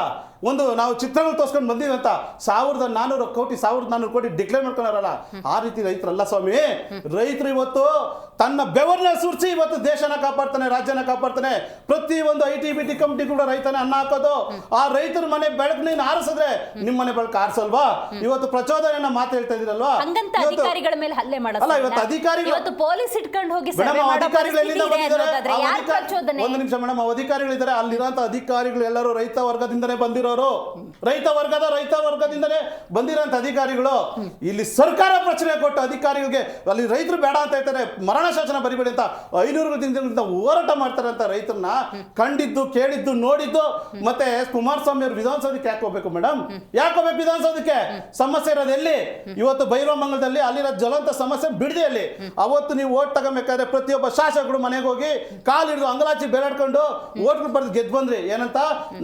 ನಮ್ಮ ಒಂದು ಕ್ಷೇತ್ರನ ಸುವರ್ಣ ಕ್ಷೇತ್ರ ಮಾಡ್ತೀವಿ, ಅಭಿವೃದ್ಧಿ ಮಾಡ್ತೀವಿ ಅಂತ ಬಂದಂತ ಶಾಸಕರು. ಸರ್ಕಾರ ಇವತ್ತು ಜನ ನಂಬಿ ಪೆನ್ನು ಪೇಪರ್ ನಿಮ್ಗೆ ಕೊಟ್ಟಲ್ಲ. ಇವತ್ತು ನೀವು ಜನ ಸಮಸ್ಯೆ ಜನಗಳ ಮಧ್ಯೆ ಕುತ್ಕೊಂಡು ಬಗೆಹರಿಸಬೇಕಾ? ವಿಧಾನಸೌಧದಲ್ಲಿ AC ರೂಮ್ ಅಲ್ಲಿ ಕುತ್ಕೊಂಡು ಸೆಟಲ್ಮೆಂಟ್ ಮಾಡ್ಕೊಬೇಕಾ? ನೈಜವಾದ ಮಣ್ಣಿನ ಮಗ ಕುಮಾರಸ್ವಾಮಿ ಏನ್ ಮಾಡಿದ್ರು? ಈ ಸಮಸ್ಯೆ ಅದು ಜನಗಳ ಮಧ್ಯೆ ರೈತರ ಮಧ್ಯೆ ಇರುವಂತದ್ದು. ಈ ಸಮಸ್ಯೆ ರೈತರ ಹತ್ರ ಇರೋಕಂದ್ರೆ ಅಲ್ಲೇ ಪರಿಹಾರ ಆಗಬೇಕು. ಈ ಸಮಸ್ಯೆ ಇಲ್ಲಿಗೆ ಬಂದು ನೀವು ಮಾಡಿ ಅಂತೇಳಿ ನಿಮ್ದೇ ಸರ್ಕಾರ, ನಿಮ್ದೇ ಪ್ರೊಟೆಕ್ಷನ್, ನಿಮ್ದೇ 130 MLA, ನಿಮ್ದೇ ಸರ್ಕಾರದಲ್ಲಿ ನೀವು ರೈತರ ಮಧ್ಯೆ ಬರಕ್ಕೆ ಭಯ ಬೀಳ್ತಾ ಇದ್ದೀರಾ. ಶೋಕಿ ಮುಖ್ಯಮಂತ್ರಿಗೆ ಹೇಳ್ತೀನಿ, ಜಾಸ್ತಿ ದಿನ ಶೋಕಿ ಉಳಿಯಲ್ಲ. ನೀವು ಡಿಕ್ಲೇರ್ ಮಾಡ್ತಾ 1400 ಕೋಟಿ. ನಿಮಗೆ ಅಭಿವೃದ್ಧಿ ಬೇಡವಾ? ನಮ್ಗೆ ಅಭಿವೃದ್ಧಿ ಬೇಕು ಬೇಡ, ರೈತರು ಶಾಸನ ಬರೀರಿ, ಮರಣ ಮಾಡಿ. ಇವತ್ತು ಒಬ್ಬ ರೈತರ ಉಳಿದೆ 1 ಎಕರೆಯಲ್ಲಿ 100 ಜೀವರಾಶಿಗಳನ್ನ ಉಳಿಸ್ಕೊಂತಾನೆ. 100 ಜೀವರಾಶಿಗಳನ್ನ ಒಂದು ರೈತ 1 ಎಕರೆಯಲ್ಲಿ 100 ರೈತ ಜೀವರಾಶಿ. ಇವತ್ತು ಅಲ್ಲಿರೋಂಥ ಹಸುಗಳು, ದನಗಳು, ಕುರಿಗಳು, ಕೋಳಿಗಳು, ಎಮ್ಮೆಗಳು ಎತ್ತಂಗ್ ಕಟ್ಟಬೇಕು. ಶೋಕಿ ಮುಖ್ಯಮಂತ್ರಿ ಮನೆ ಮುಂದೆ ಕಟ್ಟಬೇಕಾ? ಕಟ್ಟಬೇಕಾ? ಇವತ್ತು ಮರಣ ಶಾಸನ ಬಳಿಕ ನಿಂತಿರುವಂತಹ ಮುಖ್ಯಮಂತ್ರಿಗೆ ನಾಚಿಕೆ ಆಗಬೇಕು. ಇವತ್ತು ಅಧಿಕಾರಿಗಳ ದುರುಪಯೋಗ ಮಾಡ್ಕೊಂಡು, ಪೊಲೀಸ್ ಅಧಿಕಾರಿಗಳ ದುರುಪಯೋಗ ಮಾಡ್ಕೊಂಡು, ಅಧಿಕಾರಿಗಳು ಬಲವಂತವಾಗಿ ಕಳಿಸಿ ಇವತ್ತು ರೈತರನ್ನ ಪ್ರಚೋದನೆ ಕೊಡ್ತಾ ಇರೋದು ಈ ಶೋಕಿ ಮುಖ್ಯಮಂತ್ರಿ ಅಂತ ಹೇಳ್ತೀವಿ ಮೇಡಮ್. ರೈಟ್. ಇರ್ಷಾದ್ ಅವರೇ, 1777 ಎಕರೆ ದೇವನಹಳ್ಳಿ ಚನ್ನರಾಯಪಟ್ಟಣ, ಆ ಭೂಮಿ ರೈತರಿಗೆ ಹೆಂಗೆ ಉಳ್ಕೋತು, ಯಾಕೆ ಉಳ್ಕೋತು ನೋಡೋದಾದರೆ ಅದು ಕೇವಲ ರೈತರ ಹೋರಾಟ ಆಗಷ್ಟೇ ಇತ್ತು, ಅಲ್ಲ ರಾಜಕೀಯ ಇರಲಿಲ್ಲ. ಈಗ ಬಿಡದಿ ವಿಷಯದಲ್ಲಿ ಪ್ಲಸ್ ಬಹಳಷ್ಟು ಇರ್ಬೋದು, ಅಂದರೆ ಬೇಡ ಅಂತ ಹೇಳೋರ ಸಂಖ್ಯೆನೇ ಜಾಸ್ತಿ ಇರ್ಬೋದು, ಟೌನ್ಶಿಪ್ ಆಗಲಿ ಅಂತ ಹೇಳೋರ ಸಂಖ್ಯೆ ಕಡಿಮೆ ಇರ್ಬೋದು. ಬಟ್ ಯಾಕೆ ಗೊಂದಲ ಸೃಷ್ಟಿಯಾಗ್ತಿದೆ ಅಂದರೆ ಈ ರಾಜಕೀಯ ನಾಯಕರ ಮಧ್ಯದಲ್ಲಿ ಹೋಗ್ಬಿಟ್ಟು ಒಂದಷ್ಟು ಪೇಮೆಂಟ್ ಕೊಟ್ಬಿಟ್ಟು ಬೇಕು ಅಂತ ಹೇಳೋದಕ್ಕೆ, ಟೌನ್ಶಿಪ್ ಬೇಕು ಅಂತ ಹೇಳೋದಕ್ಕೆ ಒಂದಷ್ಟು ಜನ, ಬೇಡ ಅಂತ ಹೇಳೋದಕ್ಕೂ ಪೇಮೆಂಟ್ ಕೊಟ್ಬಿಟ್ಟು ಒಂದಷ್ಟು ಹೋರಾಟ ಮಾಡಿಸ್ಬಿಟ್ಟು ನಿಜವಾದ ಹೋರಾಟರಿಗೆ ಇವತ್ತು ಈ ಸೇವೆ ಆಗ್ತಾ ಇದೆ. ಏನು ಹೇಳ್ತಾ ಇದ್ದಾರೆ ಇದ್ರ ಬಗ್ಗೆ? ಮೇಡಮ್, ಮೊದಲನೇದಾಗಿ ಸರ್ಕಾರ ಜನರ ಮಾತು ಕೇಳಬೇಕು. ಜನನು ಕಾನೂನು ಕೈಯಲ್ಲಿ ಎತ್ಕೊಂಡ್ಬೇಡ್ದು. ಯಾವುದಾದ್ರೂ ಎರಡು ಕರೆಕ್ಟ್. ಏನಕ್ಕಂದ್ರೆ ಇವತ್ತು ಆ ಪರ್ಕೆ ಎತ್ಕೊಂಡು ಆಚೆ ಬಂದಿದ್ದಾರಲ್ಲ, ಅದು ಅಧಿಕಾರಿಗಳ ಮೇಲೆ ಬೀಳ್ತಾ ಇರೋ ಪರ್ಕೆ ಇಲ್ಲ, ಅದು ಸರ್ಕಾರ ಮೇಲೆ ಬೀಳ್ತಾ ಇರೋ ಪರ್ಕೆ. ಅದು ಸರ್ಕಾರ ಎಚ್ಚೆತ್ಕೊಳ್ಬೇಕು. ಇಲ್ಲ ಇವತ್ತು ಅಧಿಕಾರಿಗಳ ಮೇಲೆ ಬಿದ್ದಿರೋ ಪರ್ಕೆಗಳು ನಾಳೆ ವಿಧಾನಸೌಧಗೂ ಬರ್ಬೋದು ಅಂತ ಆ ಅವಕಾಶ ಯಾವುದೇ ಕಾರಣಕ್ಕೂ ಯಾವುದೇ ರಾಜಕಾರಣಗಳಿರ್ಲಿ ಮಾಡಬೇಡ. ಇದೇ DK ಶಿವಕುಮಾರ್ ಅವ್ರು ಹಿಂದೆ ಬಿಡದಿ ಟೌನ್ಶಿಪ್ ಅಂದಾಗ ಒಂದು ಮಾತು ಹೇಳಿದ್ರು, ಅವ್ರ ಪಾಡಿಗೆ ಅವ್ರು ಹೋರಾಟ ಮಾಡ್ಕೊಂಡ್ಲಿ ಅಂತ. ಬಿಡದಿ ಟೌನ್ಶಿಪ್ ಆಗುತ್ತೆ ಅನ್ನೋ ಕಾಂಟೆಕ್ಸ್ಟ್ ಅಲ್ಲಿ ಮಾತಾಡಿದ್ರು. ಮೇಡಮ್, ಅದು ತಪ್ಪು ಮೇಡಮ್. ಒಬ್ಬ ಮುಖ್ಯಮಂತ್ರಿ ಎಷ್ಟು ದಿವಸ ಮಾಡ್ತಾರೆ ಹೋರಾಟ ಅಂತ? ಇಡೀ ಕರ್ನಾಟಕಕ್ಕೆ CM ನೀವು 400 ದಿವಸದಿಂದ ಒಬ್ರು ಎಲ್ಲೋ ಕೂತ್ಕೊಂಡು ಪ್ರತಿಭಟನೆ ಮಾಡ್ತಾ ಇದ್ರಂದ್ರೆ ಅಲ್ಲಿ ಹೋಗಿ ಕೇಳೋ ನಿಮ್ಗೆ ಮನಸ್ಸಿರಬೇಕು. ನೀವು ಯಾರು ಏನನ್ನು ಬೇಕಾದ್ರೂ ಮಾಡ್ಕೊಳ್ಳಿ, ನಾನು ನಡೆದಿದ್ದೆ ದಾರಿ ಅನ್ನೋದು ಇದ್ದಿದೆ ಇಲ್ಲ, ಅದು ತಪ್ಪು. ಅದು ಯಾವತ್ತೂ ನಡೆಯಲ್ಲ. ಕಾಂಗ್ರೆಸ್ ವಕ್ತಾರರು ಆವಾಗಲೇ ಹೇಳ್ತಾರೆ ಡೆಲ್ಲಿ ಎಕ್ಸಾಂಪಲ್ ನಾನು ಕೊಡ್ಬೋದು ಅಂತ. ಡೆಲ್ಲಿ ಎಕ್ಸಾಂಪಲ್ಲೇ ಕೊಡಬೇಕಾಗಿರೋದು. ಏನಕ್ಕಂದ್ರೆ ನರೇಂದ್ರ ಮೋದಿ ಅಂತ ಅವ್ರಿಗೆ ಈ ರೈತರು ಕೆಳಗಡೆ ಮನ್ಸೋವರೆಗೂ ಬಿಟ್ಟಿಲ್ಲ. ಇವತ್ತು ನಮ್ಮ ಮುಖ್ಯಮಂತ್ರಿ ಯಾವ ಲೆಕ್ಕಕ್ಕೂ ಇಲ್ಲ ರೈತರ ಮುಂದೆ. ಮೇಡಮ್, ಶಕ್ತಿ ಇದೆ ಮೇಡಮ್. ರೈತರು ಮನ್ಸು ಮಾಡಿದ್ರೆ ಯಾರು ಏನ್ ಬೇಕಾದ್ರೂ ಮಾಡ್ಬೋದು. ಅವತ್ತು ಬರೀ ಇವತ್ತು ಸ್ಯಾಂಪಲ್ ತೋರಿಸ್ಕೊಟ್ಟಿದ್ದಾರೆ. ಆದರೆ ನಾವು ವೈಲೆನ್ಸಿಗೆ ಯಾವತ್ತೂ ಸಪೋರ್ಟ್ ಮಾಡೋರಿಲ್ಲ, ವೈಲೆನ್ಸ್ ಮಾಡಲೂಬಾರ್ದು. ಆದರೆ ಸರ್ಕಾರನೂ ಕೇಳಬೇಕು. ಜನರ ಸಮಸ್ಯೆ ಏನಿದೆ ಅನ್ನೋದು ಸರ್ಕಾರ ಕೇಳಿಲ್ಲ ಅಂದರೆ ಜನ ಇದೇ ಥರ ಉತ್ತರ ಕೊಡ್ತಾರೆ. ನಿಮ್ಮ ಅನಾಲಿಸಿಸ್ ಅಲ್ಲಿ ಹೇಳಿ, ಬೆಂಗಳೂರು ಕಾಂಕ್ರೀಟ್ ಸಿಟಿ ಆಗ್ಬಿಟ್ಟಿದೆ, ಸುತ್ತಮುತ್ತ ಪ್ರಕೃತಿ ಅನ್ನೋದಿರಬೇಕು, ಬಿಡದಿಲ್ ಟೌನ್ಶಿಪ್ ಮಾಡೋಕ್ಕೆ ಹೊರಟಿದ್ದಾರೆ. ಸೈಂಟಿಫಿಕಲಿನೂ ಹೇಳಿ, ಅಭಿವೃದ್ಧಿ ದೃಷ್ಟಿಯಿಂದನೂ ಹೇಳಿ, ಅಲ್ಲಿರುವಂಥ ಫಲವತ್ತಾದ ಭೂಮಿ ಇದನ್ನು ಮನಸ್ಸಲ್ಲಿ ಇಟ್ಕೊಂಡು ಹೇಳಿ, ಬೇಕಾ ಬೇಡವಾ ಟೌನ್ಶಿಪ್? ಮೇಡಮ್, ಟೌನ್ಶಿಪ್ ಬೇಕು, ಆದರೆ ಯಾವ ರೀತಿಯಲ್ಲಿ ಬೇಕು ಅನ್ನೋದು ಸರ್ಕಾರ ಯೋಚನೆ ಮಾಡಬೇಕು.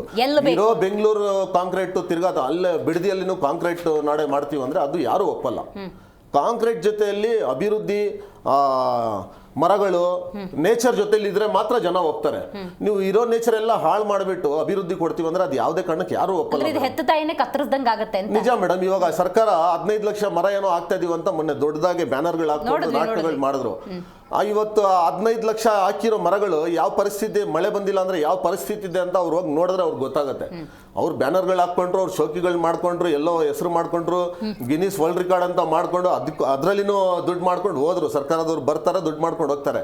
ಆದ್ರೆ ಯಾವುದೇ ಕಾರಣಕ್ಕೂ ರೈತರ ಜೊತೆಲಿ ಆಟಗಳು ಆಡಬಾರ್ದು. Right right right. JDS ಮತ್ತು ಕಾಂಗ್ರೆಸ್ ಈ ನಡುವಿನ ಹೋರಾಟದಲ್ಲಿ ಬಿಜೆಪಿ ಎಲ್ಲಿದೆ?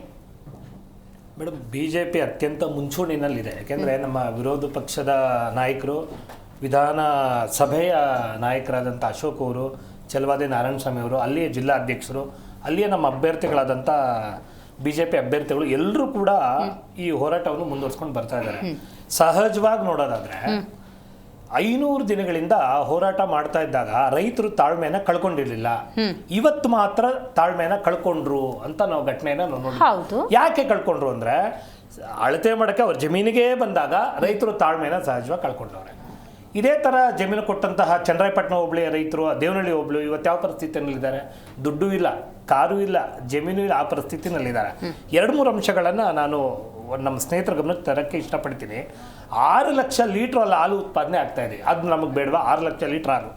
35 ಕೋಟಿ ರೂಪಾಯಿಗಳ ರೇಷ್ಮೆ ವಹಿವಾಟು ಅಲ್ಲಿ ನಡೀತಾ ಇದೆ. ಅದು ಬೇಡವಾ? ಆಯಿತು. 7,500 ಎಕರೆನಲ್ಲಿ 700 ಎಕರೆ ಗೋಮಾಳದ ಜಮೀನು ನಾಪತ್ತೆ ಆಗೋಗಿದೆ. ಈಗ 2.25 ಕೋಟಿ ಕೊಡ್ತೀನಿ ಅಂದರೆ 700 ಎಕರೆಗೆ 1,500 ಕೋಟಿ ರೂಪಾಯಿ ಹಣ ಯಾರು ಪಾಲಾಗುತ್ತದು? ಅದಕ್ಕೋಸ್ಕರ ಇದು ನಡೀತಾ ಇದೆಯಾ? ನನ್ಗೆ ಅನೇಕ ಪ್ರಶ್ನೆಗಳು ಬರ್ತಾ ಇದೆ. ಆಮೇಲೆ 82% ಜಮೀನುಗಳ ಮಾಲೀಕರು 2 ಎಕರೆ ಒಳಗಡೆ ಇರೋರು. ಓಕೆ, ಅಲ್ಲ, ನಾನು ಕಂಪ್ಲೀಟ್ ಮಾಡ್ಬಿಡ್ತೀನಿ. ಅಂದ್ರೆ 82% ಜನಕ್ಕೆ ಇದು ಒಪ್ಪಿಗೆ ಇಲ್ಲ ಅಂತ. ಅಂದ್ರೆ ಹೆಚ್ಚಿನ ಸಂಖ್ಯೆಯಲ್ಲಿ ಬಹುಮತದಲ್ಲಿ ಒಪ್ಪಿಗೆ ಇಲ್ಲ ಅನ್ನೋದು ನೀವು ಕೂಡ ಉಲ್ಲೇಖ ಮಾಡಿದ್ರಿ. ಆಮೇಲೆ ಅಭಿವೃದ್ಧಿಗೆ ನಮ್ ವಿರೋಧ ಇಲ್ಲ, ಆದ್ರೆ ಬಲವಂತ ಕಿತ್ಕೊಳ್ಬೇಕು ಅಂತ ಹೊರಟ್ರೆ ನಮ್ ವಿರೋಧ ಇದೆ. ನಾವು ರೈತರ ಪರ, ನಾವೆಲ್ಲರೂ ರೈತರ ಪರನೇ ಮಾಡಬೇಕು. BJP ದಳ, ಕಾಂಗ್ರೆಸ್ ಅದೆಲ್ಲ ಆಮೇಲೆ. ಈ ಪರಿಸ್ಥಿತಿನಲ್ಲಿ ನಾವೆಲ್ಲರೂ ಕೂಡ ರೈತರ ಪರವಾಗಿ ನಿಂತ್ಕೊಳ್ಬೇಕಾಗಿರೋಂಥ ಸಂದರ್ಭ ಇದು. ಶಿವಲಿಂಗೇಗೌಡರಿಗೆ ಬಂಜರ್ ಭೂಮಿ ಯಾವ್ದೋ, ಫಲವತ್ತು ಭೂಮಿ ಯಾವ್ದೋ ಅವ್ರಿಗೆ ಗೊತ್ತೇ ಇಲ್ಲ ಬಿಡಿ. ಪಾಪ ಬಹಳ ಅಮಾಯಕರು. ಆಮೇಲೆ ಇನ್ನ ಅನ್ನದಾತರು ಅನ್ನ ಕಿತ್ಕೋಬೇಡಿ ಅಂತ ನಮ್ಮ ಆಗ್ರಹ. ಅವ್ರ ಅನ್ನದಾತರು ಅವ್ರ ಅನ್ನನೇ ಕಿತ್ಕೊಳ್ಳಿ, ಕೈ ಹಾಕ್ಬೇಡಿ. ಅಲ್ಲ, ಅವ್ರಿಗೆ ಮಾತ್ರ ಅಲ್ಲ, ನಮಗೂ ನಮ್ಗೆ ಅನ್ನದಾತರು, ನಾವೇ ಅವ್ರನ್ನ ಕಿತ್ಕೋಬಾರ್ದು ಸರ್ಕಾರಗಳು ಅಂತೇಳಿ. ಆಮೇಲೆ ಬೇಡ ಅನ್ನೋರ ಸಂಖ್ಯೆ ಜಾಸ್ತಿ ಆಗಿದೆ, ಹಂಗಾಗಿ ಘಟನೆಗಳೆಲ್ಲ ನಡೀತಾ ಇದೆ. ಆಮೇಲೆ ರೈತರು ಜೊತೆನಲ್ಲಿ, ರೈತರ ಹೆಸರಿನಲ್ಲಿ ದೆಹಲಿನಲ್ಲಿ ಆದಾಗ ದೇಶ ವಿರೋಧಿ ಶಕ್ತಿಗಳು ಕೂಡ ಗಣರಾಜ್ಯೋತ್ಸವ ದಿನ ಆ ಕೆಂಪುಕೋಟೆ ಮೇಲೆ ಹೋಗಿ ಭಾರತದ ರಾಷ್ಟ್ರ ಧ್ವಜವನ್ನ ಡ್ಯಾಮೇಜ್ ಮಾಡಿದ್ರು. ಅಂದ್ರೆ ಇದು ಬರೀ ರೈತರಲ್ಲ, ರೈತರ ಹೆಸರನ್ನ ದೆಹಲಿನಲ್ಲಿ ಆಗಿದ್ದು. ಇವರಿಬ್ರು ದೆಹಲಿ ಉದಾಹರಣೆ ಹೇಳಿದಕ್ಕೆ ನಾನು ಉದಾಹರಣೆಯನ್ನು ಹೇಳ್ತಾ ಇದ್ದೇನೆ. ಆದ್ರೆ ಬಿಡದಿನಲ್ಲಿ ಏನಾಗಿದೆ, ಬಿಡದಿನಲ್ಲಿ ಅಲ್ಲಿ ನೋಡಿ, ಅಲ್ಲಿ ಎಷ್ಟು ಜನ ಇದ್ದಾರೆ, ರೈತರಿಗೆ ಇಷ್ಟ ಇಲ್ಲ. 500 ದಿನ ಶಾಂತವಾಗಿ ಗಾಂಧೀಜಿಯವರ ಮಾರ್ಗದರ್ಶನದಲ್ಲಿ ಅವರೆಲ್ಲರೂ ಉಪವಾಸ ಸತ್ಯಾಗ್ರಹ ಹೋರಾಟ ಮಾಡ್ತಾ ಇದ್ರು. ಮನೆಗೆ ಸರ್ವೆಗೆ ಬಂದಾಗ ಅವ್ರಿಗೆ ಆಗ್ಲಿಲ್ಲ. ಕಳೆದ ಸಲ ಇದೇ ಚಾನಲಲ್ಲಿ ಹೇಳಿದ್ವಿ ನೋಡಿ, ಗ್ರಾಮ ಸಭೆಗಳನ್ನ ಮಾಡಿ ಅಧಿಕಾರಿಗಳು ರೈತರ ಪರವಾಗಿ ಪೂರಕವಾಗಿ ಒಬ್ರಿಗೊಬ್ರು ಕೂತು ವಿಚಾರ ವಿನಿಮಯಗಳು ಮಾಡಿ ಅವ್ರು ಮನವೊಲಿಸಿ ಅವ್ರು ಒಪ್ಕೊಂಡ್ರೆ ಅವ್ರ ಜಮೀನುಗಳನ್ನ ನೀವು ತಗೊಳ್ಳಿ, ನಮ್ಗೆ BJP ಇದೇನು ಅಭ್ಯಂತರ ಇಲ್ಲ. ಆದ್ರೆ ಬಲವಂತವಾಗಿ ಅನ್ನದಾತರ ರೈತರ ಜಮೀನನ್ನು ಕಿತ್ಕೊಳ್ಳೋಕೆ ಹೋದ್ರೆ ಎಲ್ಲಾ ಪಕ್ಷಗಳ ಭೇದಗಳನ್ನು ಮರೆತು ನಾವೆಲ್ಲರೂ ಕೂಡ ರೈತರ ಪರವಾಗಿ ನಿಂತ್ಕೊಳ್ಬೇಕಾಗಿರೋ ಅನಿವಾರ್ಯತೆ ಇದೆ. ಎಲ್ಲೋ ಬಂದ್ರು ಉತ್ತರ ಕರ್ನಾಟಕಕ್ಕೆ ಒಂದು ನ್ಯಾಯ ಕೊಡಿ, ಉತ್ತರ ಕಲ್ಯಾಣ ಕರ್ನಾಟಕ ಅಂತ ಹೆಸರಿದೆ. ಒಂದಾದ್ರೂ ಕಲ್ಯಾಣ ಕಾರ್ಯ ಮಾಡಿದರೆ ಕಾಂಗ್ರೆಸ್ನವ್ರು ಇವಲ್ಲಿ? CM ಆದಂಥ DK ಶಿವಕುಮಾರ್ ಸಾಹೇಬರು ಈಗೀಗ ತಾನೇ ಅವರು ಈಗ 1-1.5 ತಿಂಗಳು 2 ತಿಂಗಳು ಆಗಿರ್ಬೋದು. ನಿಮ್ಗೆ ಒಳ್ಳೆ ಹೆಸರು ತಗೊಳ್ಳೋ ಉದ್ದೇಶ ಇದ್ರೆ ಕುಮಾರಸ್ವಾಮಿ ಅವರು ಕೈ ಬಿಟ್ಬಿಟ್ರು, ನೀವು ಕೈ ಬಿಡಿ, ತಪ್ಪೇನು? ರಿಯಲ್ ಎಸ್ಟೇಟ್ ನಮ್ಮ ರಾಜ್ಯಾಧ್ಯಕ್ಷರು ಬಿಜೆಪಿ ರಾಜ್ಯಾಧ್ಯಕ್ಷರು ಬಹಳ ಚೆನ್ನಾಗಿ ಹೇಳಿದ್ರು, ರೈತರ ಬಗ್ಗೆ ಕಾಳಜಿ ವಹಿಸಿ ರಿಯಲ್ ಎಸ್ಟೇಟ್ ಬಗ್ಗೆ ಕಾಳಜಿ ಅಲ್ಲ ಅನ್ನೋದನ್ನ ಅದನ್ನ ಅವರು ದಯಮಾಡಿ ಪ್ರೂವ್ ಮಾಡಬೇಕು. ನನ್ನ ಕಾಳಜಿ ಮುಖ್ಯಮಂತ್ರಿ ಆಗಿ ರೈತರ ಪರವಾಗಿ ನಾನಿದ್ದೀನಿ, ರಿಯಲ್ ಎಸ್ಟೇಟ್ ಅವ್ರ ಪರವಾಗಿ ನಾನಿಲ್ಲ ಅನ್ನೋದನ್ನ ಈ ಇದರಿಂದ ಅವರು ಸಾಬೀತು ಮಾಡಬೇಕು. ಕಾನೂನನ್ನ ಯಾರು ಕೈಗೆ ತಗೊಳ್ಬಾರ್ದು, ನಮ್ದು ಕೂಡ ಮನವಿ ಇದೆ. ಆದ್ರೆ ರೈತರ ಭೂಮಿಯನ್ನ ಬಲವಂತ ಕಿತ್ಕೊಳ್ಳೋದ್ರಲ್ಲಿ ನನ್ನ ವಿರೋಧ ಇದೆ. ರೈಟ್. ಜಯದೇವ್ ಅವ್ರು ಹೇಳಿದ ಒಂದು ಪಾಯಿಂಟ್ ನನ್ನ ಮನಸ್ಸಲ್ಲಿ ಏನು ಉಳ್ಕೋತು ಅಂತ ಹೇಳಿದ್ರೆ, ಬಹಳ ಮುಖ್ಯವಾಗಿ ಈಗ ಅಹಿಂಸಾ ತತ್ವವನ್ನು ಅಳವಡಿಸ್ಕೊಂಡು ಶಾಂತಿಯಿಂದ ಕಳೆದ 500 ದಿವಸಗಳಿಂದ ಬಿಡದಿ ರೈತರು ಹೋರಾಟವನ್ನು ಮಾಡ್ತಿದ್ದಾರೆ. ಯಾವಾಗ ತನ್ನ ಭೂಮಿಗೆ ಅಧಿಕಾರಿಗಳ ಸರ್ವೆ ಕಾರ್ಯಕ್ಕೆ ಬಂದರು, ಅಯ್ಯಯ್ಯೋ ನನ್ನ ಒಡಲು ನನ್ನ ಬದುಕು ಇದನ್ನು ಕಿತ್ಕೊಂಡ್ಬಿಟ್ರೆ ಅಂತ ಆಕ್ರೋಶ ಭರಿತರಾಗಿ ಈ ರೀತಿಯ ಒಂದು ವರ್ತನೆ ಆಗಿದೆ ಅಂತ ಹೇಳಿ ಪಕ್ಷಾತೀತವಾಗಿ ಆ ಭೂಮಿಯನ್ನು, ಆ ಕೃಷಿ ಬದುಕನ್ನು ಉಳಿಸ್ಕೊಳ್ಳುವಂಥ ನಿಟ್ಟಿನಲ್ಲಿ ಯೋಜನೆಗಳು ಇರಲಿ ಅನ್ನುವಂಥ ಸಲಹೆಯನ್ನು ಕೊಟ್ಟಿದ್ದಾರೆ. ಬಟ್ ಇದೇ ಪ್ರಿಯಾಂಕ್ ಖರ್ಗೆ ಅವರು, ಕಾಂಗ್ರೆಸ್ನ ಕೆಲ ನಾಯಕರು ರೈತರ ವಿರೋಧದ ನಡುವೆ ಯಾವ ಟೌನ್ಶಿಪ್ಪು ಆಗಲ್ಲ ಅಂತ ಹೇಳಿದ್ರು, ಅದಕ್ಕೇನಾದರೂ ಬದ್ಧವಾಗಿರ್ತಾರೆ. ಈ ವಿರೋಧ ಕಣ್ಣಿಗೆ ಕಾಣಿಸ್ತಿದೆಯಲ್ಲ, ಅವರ ಕಾಂಟೆಕ್ಸ್ಟ್, ಅವರ ಯೋಚನೆಗಳೇನಿರುತ್ತೆ. ಸರ್ವೆ ಮತ್ತು ಅಕ್ವೈರ್ಗೆ ನಾವು ವ್ಯತ್ಯಾಸವನ್ನು ತಿಳ್ಕೊಳ್ಬೇಕು. ದರ್ಶನ್ ಅವರೇ ಇದಕ್ಕೆ ನೀವು ಉತ್ತರ ಕೊಡಬೇಕು. 2 ವಿಚಾರ ಇದೆ. ಸರ್ವೆ ಆದಾಗ ಜಯದೇವರು ಉಲ್ಲೇಖ ಮಾಡಿದಾಗೆ ಇಷ್ಟು ದಿವಸ ಟೌನ್ಶಿಪ್ಪು ಅಂತ ಟಾಕ್ ಆಗ್ತಿತ್ತು, ಅದು ಬೇರೆ. 500 ದಿವಸಗಳಿಂದ ಶಾಂತಿಯುತವಾಗಿ ಹೋರಾಟ ಮಾಡ್ತಾ ಇದ್ದೀವಿ, ನಮ್ಮ ಹೋರಾಟಕ್ಕೆ ಬೆಲೆ ಸಿಗುತ್ತೇನೋ ಅನ್ನೋ ನಿರೀಕ್ಷೆಯಲ್ಲಿ ಇಟ್ಕೊಂಡಿದ್ರು. ಯಾವಾಗ ಅವ್ರ ಭೂಮಿಗೆ ಬಂದುಬಿಟ್ರು ಆತಂಕ ಹೆಚ್ಚಾಗಿದೆ. ಅವರ ಆಕ್ರೋಶ ನಾವು ತಪ್ಪಾಗಿ ತಿಳ್ಕೊಳ್ಳೋದು ಬೇಡ. ಸೊ ಅಕ್ವೈರ್ ಆಗ್ತಿದೆಯಾ, ಸರ್ವೆ ಆಗ್ತಿದೆ, ಆ ಡಿಫ್ರೆನ್ಸ್ನ ನೀವು ತಿಳಿಸ್ಕೊಡ್ಬೇಕು ರೈತರಿಗೆ. ಸೇಮ್ ಟೈಮ್ ಪ್ರಿಯಾಂಕ್ ಖರ್ಗೆ ಅವರು, ಡಾಕ್ಟರ್ ಜಿ ಪರಮೇಶ್ವರ್ ಅವರು ಈ ಹಿಂದೆ ಹೇಳಿದರು, ರೈತರ ವಿರೋಧ ಕಟ್ಕೊಂಡು ಎಂಟ್ರಿ ಮಾಡೋಕ್ಕಾಗತ್ತೆ ಅಂತ ಹೇಳಿ. ಅಂದರೆ ಟೌನ್ಶಿಪ್ ಅವ್ರು ಸುಲಭದಲ್ಲಿ ಮಾಡೋಕ್ಕಾಗಲ್ಲ ಅಂತ. ಏನು ಹೇಳ್ತೀರಾ ಇದ್ರ ಬಗ್ಗೆ? ಮೇಡಮ್, ನಮ್ಮ ರೈತರುಗಳಿಗೆ ದಯವಿಟ್ಟು ಯಾರ ಪ್ರಚೋದನೆಗಳಿಗೆ, either it may be Congress or JDS or BJP or XYZ persons ಬಂದು ಏನೇ ಮಾತಾಡಿದ್ರು ಯಾಕೆ ಪ್ರಚೋದನೆಗೆ ಹೋಗ್ತೀರಾ? ಕಾನೂನು ಈ ದೇಶದಲ್ಲಿದೆ. ನನ್ನ ದೊಡ್ಡಮ್ಮನ ಮಗ ಚೇತನ್ ಮತ್ತೆ ಚರಣ್ ಅಂತ ಇದ್ದಾರೆ. ಹಾಸೊಂದು ಉದಾಹರಣೆ ಕೊಟ್ಟಿರೋದಕ್ಕೆ ನಾ ಹೇಳ್ತಾ ಇರೋದು. ಸುತ್ತ ಎಲ್ಲ ಇದಾಗಿದೆ, ಸೈಟ್ಗಳ ಲೇಔಟ್ ಎಲ್ಲ ಆಗೋಗಿದೆ. ಇವ್ರು ಕೋರ್ಟಿಗೆ ಹೋದ್ರು, ಇನ್ನೂ ಆ ಜಮೀನಲ್ಲಿ ಬೆಳೆ ಬೆಳೀತದೆ. ಎಷ್ಟು ವರ್ಷದಿಂದ, ಸುಮಾರು 20 ವರ್ಷದಿಂದ ಅದು ಲೇಔಟ್ ಮಾಡಬೇಕು ಅಂತ ಇವರಷ್ಟಕ್ಕೆ ಇವ್ರು ಬೆಳೆ ಬೆಳೀತಾ ಇದ್ದಾರೆ. ನಮ್ಮ ದೇಶದಲ್ಲಿ, ಈ ದೇಶದ ನೆಲದ ಕಾನೂನಿದೆ, ಸಂವಿಧಾನ ಇದೆ. ನೀವು ಆ ಕಾನೂನಿಗೆ, ನನ್ನ ಮನೆದೇ ಉದಾಹರಣೆ ನಾವು ಕೊಟ್ಟಿದ್ದು ಮೇಡಮ್. ಇದು ಒಂದು ಕಡೆ 2 ಎಕರೆ, ಇನ್ನು ಏರ್ಪೋರ್ಟ್ ಭಾಗದ ನಾನು ಯಾವಾಗ ಹೇಳಿದ್ನಲ್ಲ 44/36, 44/54 ಅಂತೇಳಿ, ಅಲ್ಲೂ ಸಮೇತ ಇವತ್ತು ತಮ್ಮ ಉಳುಮೆ, ಬಿತ್ತನೆ, ಅಲ್ಲೇ ಪಕ್ಕದಲ್ಲೇ ಕಾಂಪೌಂಡು ಎಲ್ಲದೂ ಇದೆ. ಅಂದ್ರೆ ಶಿವಮೊಗ್ಗ ಏರ್ಪೋರ್ಟಿಗೆ ಹೋಗಿ ಮೇಡಮ್, ಒಂದು ವಾಸ್ತು ವಿಚಾರ ಹೇಳ್ತೀನಿ. ನಾನು ದೇಶದಲ್ಲಿ ಎಲ್ಲೂ ನೋಡಿಲ್ಲ, ಅನೇಕ ಏರ್ಪೋರ್ಟಿಗೆ ಹೋಗಿದ್ದೀನಿ ಮೇಡಮ್. ಏರ್ಪೋರ್ಟ್ ಮಧ್ಯೆ ಒಬ್ರು ತೋಟ ಇದೆ madam. You can't believe it. ಹಚ್ಚ ಹಸಿರಿನ ತೆಂಗಿನ ತೋಟ ಇದೆ. ಆ ಮನುಷ್ಯ ಎಂತ ಕ್ಲವರ್ ಅಥವಾ ಯಾವ ಲೆವೆಲಿಗೆ ಕೋರ್ಟಿಗೆ ಹೋಗಿರ್ಬೋದು, ಅವ್ನು ಹೆಂಗ್ ಒಳಗಡೆ ಭೂಮಿ ಉಳಿಸ್ಕೊಂಡಿರ್ಬೋದು. ಏರ್ಪೋರ್ಟ್ ನೀವು ಗ್ಲಾಸ್ ನೋಡ್ಬೇಕಾದ್ರೆ ಎದುರುಗಡೆ ಒಂದು ಹಸಿರು ಕಲರ್ ಅಡಿಕೆ ತೋಟ ಇರ್ತಕ್ಕಂಥ ಜಮೀನು ನಾನು ಕಣ್ಣಾರೆ ಕಂಡಿದ್ದೀನಿ, ಇಲ್ಲಿ ದೃಢೀಕರಿಸ್ತಾ ಇದ್ದೀನಿ ಮೇಡಮ್. ಹಾಗಾಗಿ ನೀವು ದಯವಿಟ್ಟು ಯಾಕೆಂದ್ರೆ ನಾನು ಹೇಳಿದ್ದು ಹಾಸನ ಏರ್ಪೋರ್ಟ್ ಅಂದ್ರೆ 30 ವರ್ಷದ ಹೋರಾಟದ ಹಾದಿ. ಇವನ್ ಇವತ್ತು ಹೂಡ ವಿಚಾರವಾಗಿ 30-20 ವರ್ಷ ಕುಮಾರಣ್ಣಂದೇ ಬುನಾದಿ. ಅದಕ್ಕೂ ಸಮೇತ IITಗೆ ಕುಮಾರಣ್ಣನೇ ಶಂಕುಸ್ಥಾಪನೆ ಮೇಡಮ್. ಇವಕ್ಕೆಲ್ಲ ಮೂಲ ಶಂಕುಸ್ಥಾಪನೆ ಹಾಕೋದೇ ದೇವೇಗೌಡರು, ಕುಮಾರಸ್ವಾಮಿ ಅವರು. ದೇವೇಗೌಡರು ಇವತ್ತು ನಿವೃತ್ತಿ ರಾಜಕೀಯದಲ್ಲಿದ್ದಾರೆ. BJP ಸಂಖ್ಯೆಗೆ ಹೋಗ್ಬಿಟ್ಟು ಅವ್ರ ಧ್ವನಿ ಇದ್ರು, ಅದನ್ನು ನಿಲ್ಸಿದ್ದಾರೆ. ಅದಿರ್ಲಿ ಮೇಡಮ್. ಈಗ ಮಾತಾಡಿದಾರಲ್ಲ, ಅವರಿಗೂ ನಾನು ಮಾತಾಡ್ಲೇಬೇಕಲ್ಲ. ಅದಕ್ಕೂ ಮುಂಚೆ ಇನ್ನೊಂದು ಹೇಳಿ ಮೇಡಮ್. ಈಗ ಅಲ್ಲಿ ರೈತರಿಗೆ ಯಾಕಿಷ್ಟು ಆಕ್ರೋಶ ಭರಿತರಾಗಿದ್ದಾರೆ ನೋಡೋದಾದ್ರೆ, ಹಾಸನ ಎಕ್ಸಾಂಪಲ್ ನಿಮಗೆ ಹೆಂಗೆ ನೆನಪಿದೆಯೋ ಅವ್ರಿಗೂ ನೆನಪಾಗಿರ್ಬೋದು. ಅಯ್ಯೋ ಹಾಸನ ನೋಡು, ಭೂಮಿನೂ ಇಲ್ಲ ಬದುಕು ಇಲ್ಲ, ಹಂಗೆ ಮಾಡ್ಬಿಟ್ಟಿದ್ದಾರೆ, ನಮ್ಮ ಕಥೆನೂ ಹಿಂಗೆ ಆಗ್ಬಿಟ್ರೆ. ಮೇಡಮ್, ಇಲ್ಲಿ 2 ರೀತಿಯಾದಂಥ ರೈತರಿದ್ದಾರೆ. ಒಂದು ಜಮೀನ ಕೊಡುವಂತ ರೈತರು, ಇನ್ನೊಬ್ರು ಜಮೀನನ್ನ ಕೊಡಲ್ಲ, ನಾವು ಇಟ್ಕೊಳ್ತೀವಿ ಅನ್ನೋಂಥ ರೈತರು. ಆ ಕಾರಣಕ್ಕೋಸ್ಕರನೇ ಮುಖ್ಯಮಂತ್ರಿಗಳು ಕರೆದಿದ್ದು ಬನ್ನಿ ಅಂತೇಳಿ. ಒಂದು ಕೊಡೋಂಥವ್ರು ಬಂದ್ರು, ಕೊಡದಿಲ್ದವ್ರು ಬರಲಿಲ್ಲ. ಯಾಕೆ ಬರಲಿಲ್ಲ?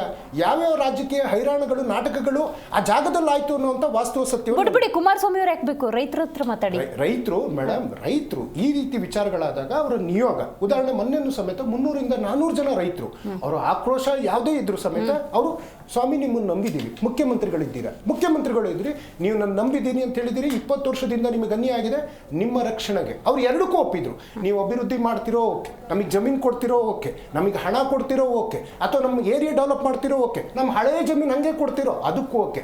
ರೈತ ತನ್ನ ಒಂದು ಮಾತುಕತೆಗೆ ಬಂದಾಗ ಖಂಡಿತವಾಗ್ಲೂ ಅವ್ರು ತಲೆ ಬಗ್ಗುವಂಥ ಕೆಲಸ ಆಗ್ತದೆ. ಅನಾವಶ್ಯಕ ಕಾನೂನನ್ನ ಕೈಗೆತ್ಕೊಂಬೇಡಿ ಅಂತ. ದೆಹಲಿ ರೈತ ಹೋರಾಟದಲ್ಲಿ ಏನೋ ದೇಶದ್ರೋಹಿಗಳು ಉಗ್ರಗಾಮಿಗಳು ಅಂತಂದ್ರು. ಮೇಡಮ್, ಈ ದೇಶದಲ್ಲಿ ದೆಹಲಿ ಹೋರಾಟ ಆಗ್ಬೇಕಾದ್ರೆ ಪ್ರಧಾನಿ ಮೋದಿಯವರೇ ಇದ್ದಿದ್ದು, ಗೃಹ ಸಚಿವರು ಅಮಿತ್ ಶಾನೇ ಇದ್ದಿದ್ದು, ರಾಜನಾಥ್ ಸಿಂಗ್ ರಕ್ಷಣಾ ಸಚಿವರಾಗಿದ್ದು. ಅದ್ ಹೆಂಗೆ ನೀವು ವೋಟಿಂಗ್ ಚೆಕ್ ಮಾಡಕ್ ಹೋದ್ರು ನಿಮ್ಗೆ ಉಗ್ರಗಾಮಿಗಳು, ಪಾಕಿಸ್ತಾನದವರು, ಬಾಂಗ್ಲಾದೇಶದವರು, ಹೋರಾಟ ಮಾಡಕ್ ಸಿಕ್ಕಿದ್ರು ಖಾಲಿಸ್ತಾನಿಗಳು, ಅವ್ರು ಬಾಂಗ್ಲಾದವರು, ಹಿಂಗೆಲ್ಲ ಹೇಳೋದನ್ನ ಬಿಟ್ಟು ವಾಸ್ತವತೆ ಮೇಲೆ ಕೈ ಚೆಲ್ಲಿ, ಯಾಕೆಂದ್ರೆ ರೈತರು ಹೇಳಿದ್ದು ವಿಚಾರಕ್ಕೆ ದೆಹಲಿದು. ಮೇಡಮ್, ಇವತ್ತು ಯಾರು ಬಂದೂಕ್ ಇಟ್ಕೊಂಡು ಹೋಗ್ಲಿಲ್ಲ, ಲಾಠಿ ಇಟ್ಕೊಂಡು ಹೋಗ್ಲಿಲ್ಲ, ಅವರೊಂದು ಟೇಪ್ ಇಟ್ಕೊಂಡು ಹೋದ್ರು. ಅಳತೆ ಮಾಡಿದ ತಕ್ಷಣ ಜಮೀನು ಯಾರ್ದು ಎಲ್ಲಿಗೆ ಹೋಗುದಿಲ್ಲ. ಆದ್ರೆ ಇವತ್ತು ದೆಹಲಿನಲ್ಲಿ ಬರೋ ಜಾಗದಲ್ಲಿ ಅಶ್ರುವಾಯು ಸಿಡಿಸಿದ್ರು, ತಂತಿ ಬೇಲಿ ಹಾಕಿದ್ರು, ದೊಡ್ಡ ದೊಡ್ಡ ಕಲ್ಲು ಬಂಡೆಗಳನ್ನ ರೋಡಿಗೆ ಅಡ್ಡ ಇಟ್ರು, ಲಾಠಿ ಚಾರ್ಜ್ ಮಾಡಿದ್ರು, ಗೋಲಿಬಾರ್ ಮಾಡಿದ್ರು, 728 ಜನರನ್ನ ಕೊಲೆ ಮಾಡಿದ್ದಾರೆ. ಇನ್ನೊಂದು ಏನೋ ರಿಯಲ್ ಎಸ್ಟೇಟ್ ಮುಖ್ಯಮಂತ್ರಿ ಅನ್ನುವಂತ ಹೆಸರನ್ನ ಪೋಕ್ಸೋ ಕೇಸ್ನಲ್ಲಿ ಬೇಲ್ನಲ್ಲಿರ್ತಕ್ಕಂಥ ಮಾಜಿ ಮುಖ್ಯಮಂತ್ರಿಗಳಾದಂತಹ ಯಡಿಯೂರಪ್ಪನವರ ಮಗ ಯಾವ ವ್ಯಕ್ತಿ ಇದೇ ರೀತಿ ರೈತರ ಭೂಮಿ ಹೆಸರಲ್ಲಿ ಡಿನೋಟಿಫಿಕೇಶನ್ ಅಲ್ಲಿ ಜೈಲಿಗೆ ಹೋದಂತ ಯಡಿಯೂರಪ್ಪನವರ ಮಗ ತಾವು ವಿರೋಧ ಪಕ್ಷದ ಒಂದು ಅಧ್ಯಕ್ಷರಾಗಿದ್ದೀರಿ ಬಿಜೆಪಿದು, ತಮ್ಮ ಸ್ಥಾನಮಾನಕ್ಕೆ ತಕ್ಕಂತೆ ಆ ನಾಯಕರುಗಳ ಬಗ್ಗೆ ಮಾತಾಡಿ ಅಂತ ಹೇಳ್ತಾ JDS ವಕ್ತಾರರು ಮುಖ್ಯಮಂತ್ರಿಗಳಿಗೆ ನೀವೇ ಲೆಕ್ಕ ಹಾಕಿದ್ರಿ. ನಾನು ಲೆಕ್ಕ ಹಾಕ್ಲಿಲ್ಲ, ಯಾಕೆ ನಾನು ಬರ್ಕೊಳ್ತಾ ಇರ್ತೀನಿ. ಶೋಕಿ ಅನ್ನೋ ಪದ ಹೇಳ್ತಾ ಅವರ 1400 ಕೋಟಿ ರೂಪಾಯಿ ಆಸ್ತಿಯನ್ನ, ಮೇಡಮ್, ಈ ದೇಶದ ಪ್ರಜಾಪ್ರಭುತ್ವ ವ್ಯವಸ್ಥೆಗೆ, ಸಂವಿಧಾನಕ್ಕೆ, ಕಾನೂನಿಗೆ, ಚುನಾವಣಾ ಆಯೋಗಕ್ಕೆ ಗೌರವ ಕೊಟ್ಟು ತಾನು ದುಡಿದಂತಹ ಒಂದು ಆಸ್ತಿ ವಿವರವನ್ನ ಜನತೆ ಮುಂದೆ ಇಟ್ಟಿರೋ ಜೊತೆಗೆ 100 ಕೋಟಿಗೂ ಅಧಿಕ ಅವರು ಟ್ಯಾಕ್ಸ್ ಅನ್ನ ಕಟ್ತಾ ಇದ್ದಾರೆ. DK ಶಿವಕುಮಾರ್ ಅವರು ಯಾವತ್ತು ಈಗ ಅನಿತಕ್ಕೊಂದು 32 ಎಕರೆ ಜಮೀನ್ ಅಂತ ಬಂತಲ್ಲ, ಈಗ ಪರಿಹಾರ ಕ್ಯೂ ಅಲ್ಲಿ ನಿಂತಿದ್ರಲ್ಲ, ಆ ಕೆಲಸ ಮಾಡಿರ್ಲಿಲ್ಲ. ಕುಮಾರಣ್ಣಂಗೆ ಗೊತ್ತಿಲ್ಲ ಅಂತ ಜಮೀನು ಯಾವುದು ಅಂತ.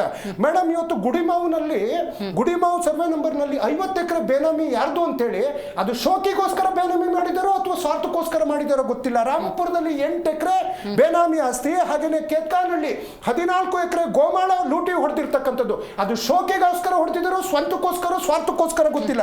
ಚಿಕ್ಕ ಗುಬ್ಬಿನಲ್ಲಿ 30 ಎಕರೆ, ಹಾಗೆ ಬಗಳೂರಿನಲ್ಲಿ 30 ಎಕರೆ ಬೇನಾಮಿಗಳನ್ನ ಮಾಡ್ಕೊಂಡಿದ್ದಾರಲ್ಲ, ಇದು ಕುಮಾರಸ್ವಾಮಿ ಅವರ ಶೋಕಿಗೋ ಅಥವಾ ಸ್ವಾರ್ಥಕ್ಕೋ ಅಥವಾ ಯಾರಿಗಾರು ಹಂಚಲಿಕ್ಕೋಸ್ಕರ ಮಾಡ್ಕೊಂಡಿದ್ದಾರೆ ಅಂತ ಹೇಳ್ತಾ ಇವತ್ತು ಬಿಜೆಪಿಯವರು ಇನ್ನೊಂದು ಪದನ ಕೇಳಿದ್ರು, 6 ಲಕ್ಷ ಲೀಟರ್ ಹಾಲು.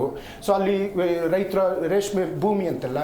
ನೀವು ವಿರೋಧ ಪಕ್ಷದಲ್ಲಿ ಇವತ್ತು ಗಟ್ಟಿ ಧ್ವನಿಯಲ್ಲಿ ಬಿಜೆಪಿಯವರು ಮಾತನಾಡುವಂಥವ್ರಿಗೆ ನಾನು ರಿಕ್ವೆಸ್ಟ್ ಮಾಡುವಂಥದ್ದು, ಇದಕ್ಕೆ ಶಂಕುಸ್ಥಾಪನೆ ಹಾಕಿದ್ದು ಕುಮಾರಸ್ವಾಮಿ ಅವರು. ನಿಮಗೆ ಅವ್ರು ಸತ್ಯ ಬೇಡ ಅಂತಂದ್ರೆ ನಿಮ್ಮ NDಯಿಂದ ಕಿತ್ತೆಸಿರಿ. ರೈತರಿಗೆ ಮೋಸ ಮಾಡಿದ್ದು, ರೈತರಿಗೆ ಅನ್ಯಾಯ ಮಾಡಿದ್ದು, ರೈತರಿಗೆ ಮರಣ ಶಾಸನ ಬರೆಯೋದಕ್ಕೆ, ಆ ರೆಡ್ ಝೋನ್ ಮಾಡೋದಕ್ಕೆ ಮೂಲ ಕರ್ತೃ ಕುಮಾರಸ್ವಾಮಿ. ನಿಮಗೆ ನಿಜವಾಗ್ಲೂ ರೈತರ ಮೇಲೆ ಕಾಳಜಿ ಇದ್ರೆ ನಿಮ್ಮ NDಯಿಂದ ಕುಮಾರಸ್ವಾಮಿನ ಕಿತ್ತೆಸ್ಬಿಟ್ಟು ಆಮೇಲೆ ನೀವು ರೈತರ ಬಗ್ಗೆ ಮಾತಾಡಿ. ನಾಗೇಂದ್ರ ಅವರೇ, ಇದು ಸರ್ಕಾರ ಮತ್ತು ರೈತರ ನಡುವಿನ ಹೋರಾಟವಾಗಿ ಉಳ್ಕೋಬೇಕು. ವೈ DK ವರ್ಸಸ್ HDK ಆಗ್ಬಿಟ್ಟಿದೆ, ಅದಕ್ಕೆ ನನಗೆ ಉತ್ತರ ಕೊಡಿ. ಎಟ್ ದ ಸೇಮ್ ಟೈಮ್ ಎಲ್ಲ ಯೋಜನೆಗಳಿಗೂ ಕರ್ತೃ ಅಂದರೆ ಅದು ಕುಮಾರಸ್ವಾಮಿ ಅವ್ರ ಕನಸನ್ನು ಕಾಂಗ್ರೆಸ್ನವ್ರು ಈಡೇರಿಸ್ತಾ ಇದ್ರೆ ನೀವು ಇವತ್ತು ವಿರೋಧ ಮಾಡ್ತಾ ಇದ್ದೀರಲ್ಲ ಅಂತ. ಇವತ್ತು DK ವರ್ಸಸ್ HDK ಅಂತ ನೀವೇನು ಹೇಳ್ತಾ ಇದ್ದೀರಲ್ಲ, ಎಸ್, ಕುಮಾರಸ್ವಾಮಿ ಅವರು ಅವತ್ತು ಅಭಿವೃದ್ಧಿ ಬೇಕಾಗಿತ್ತು, ಮಾಡಬೇಕಂತಾನೆ ಮುಂದಾಳತ್ವ ತಗೊಂಡು ಯಾವುದೇ ಒಂದು ರಾಜ್ಯದ ಮುಖ್ಯಮಂತ್ರಿಗಳು ಬಂದಾಗ ಆ ಒಂದು ಅಭಿವೃದ್ಧಿ ಸಂಕೇತವಾಗಿರಬೇಕಾದ ಸರ್ಕಾರಗಳು ಇರ್ತವೆ. ಆ ಒಂದು ಉದ್ದೇಶದಿಂದ ಅವತ್ತು ಕುಮಾರಸ್ವಾಮಿ ಅವರು ಬಿಡದಿ ಟೌನ್ಶಿಪ್ ಮಾಡ್ಬೇಕಂದಲ್ಲ, ಇಂಡಸ್ಟ್ರಿಯಲ್ ಏರಿಯಾ ಮಾಡ್ಬೇಕಂತ ಹೋಗಿತ್ತು.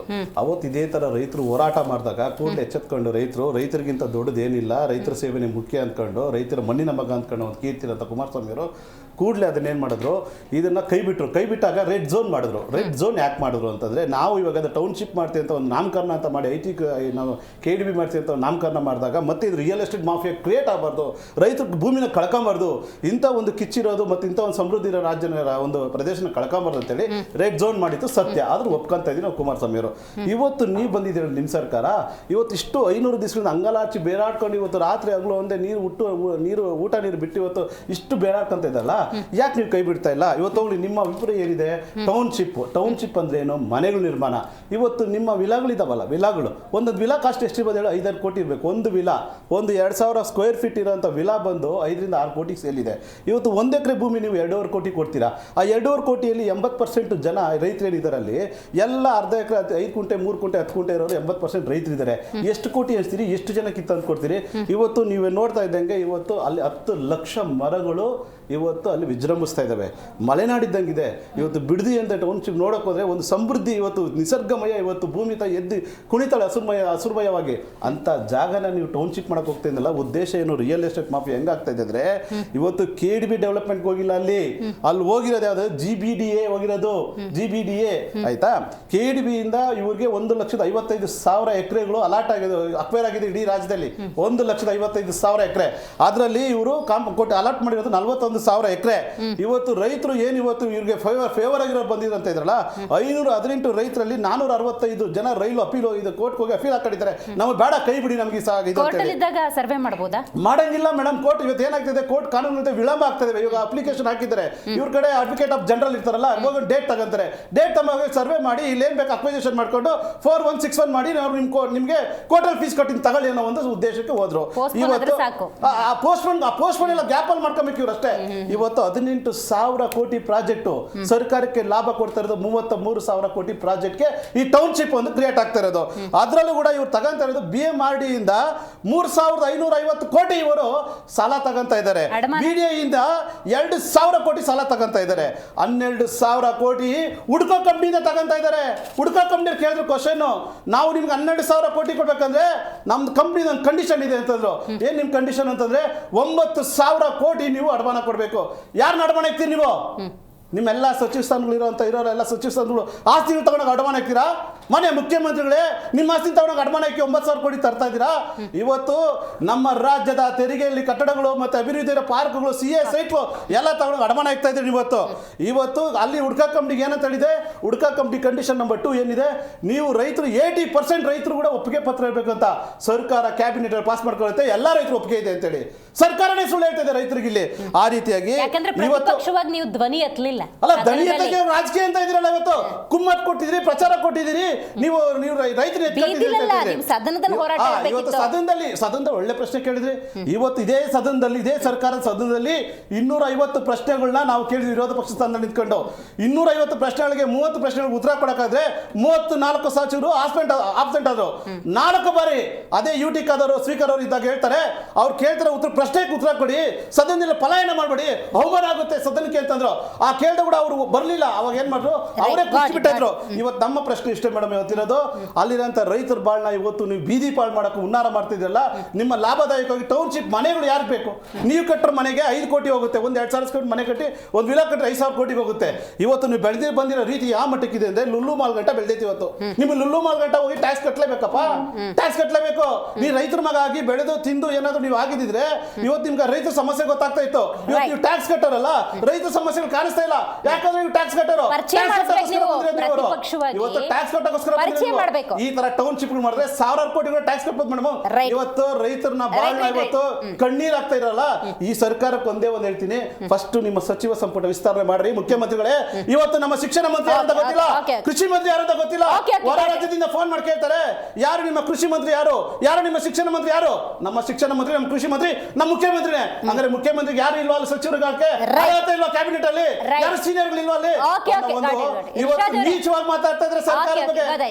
ಇರ್ಷಾದ್ ಅವರೇ, ಈ ರಾಜಕಾರಣಿಗಳು ಲಾಭ ಇಲ್ಲದೆ ಏನೂ ಮಾಡಲ್ಲ.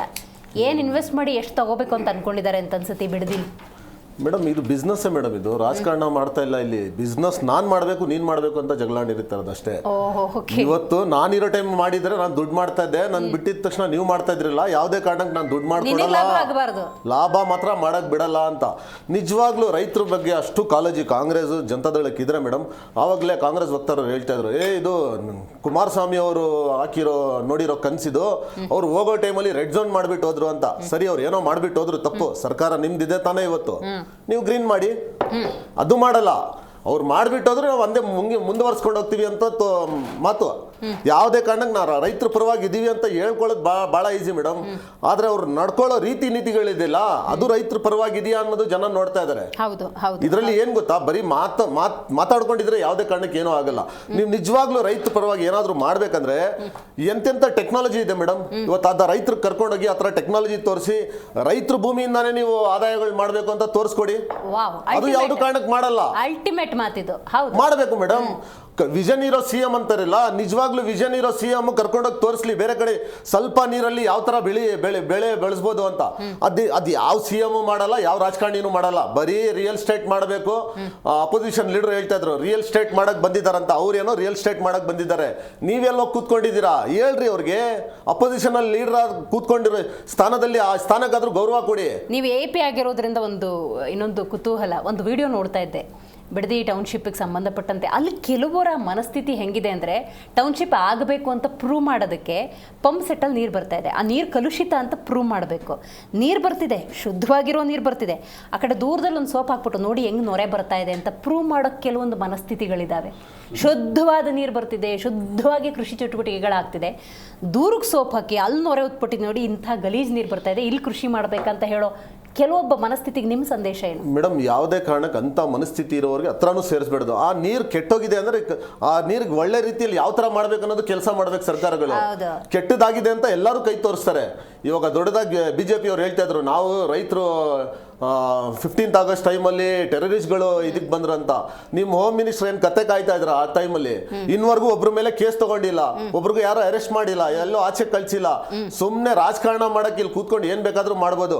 ಆದ್ರೆ ಯಾವುದೇ ಕಾರಣಕ್ಕೂ ಕಾಂಗ್ರೆಸ್, ಜನತಾದಳ, BJP ಯಾವಾಗರಿಗೂ ರೈತರ ಜೊತೆಯಲ್ಲಿ ಈ ತರ ಆಟಗಳು ಆಡ್ಕೊಂಡಿರ್ತಾರೆ.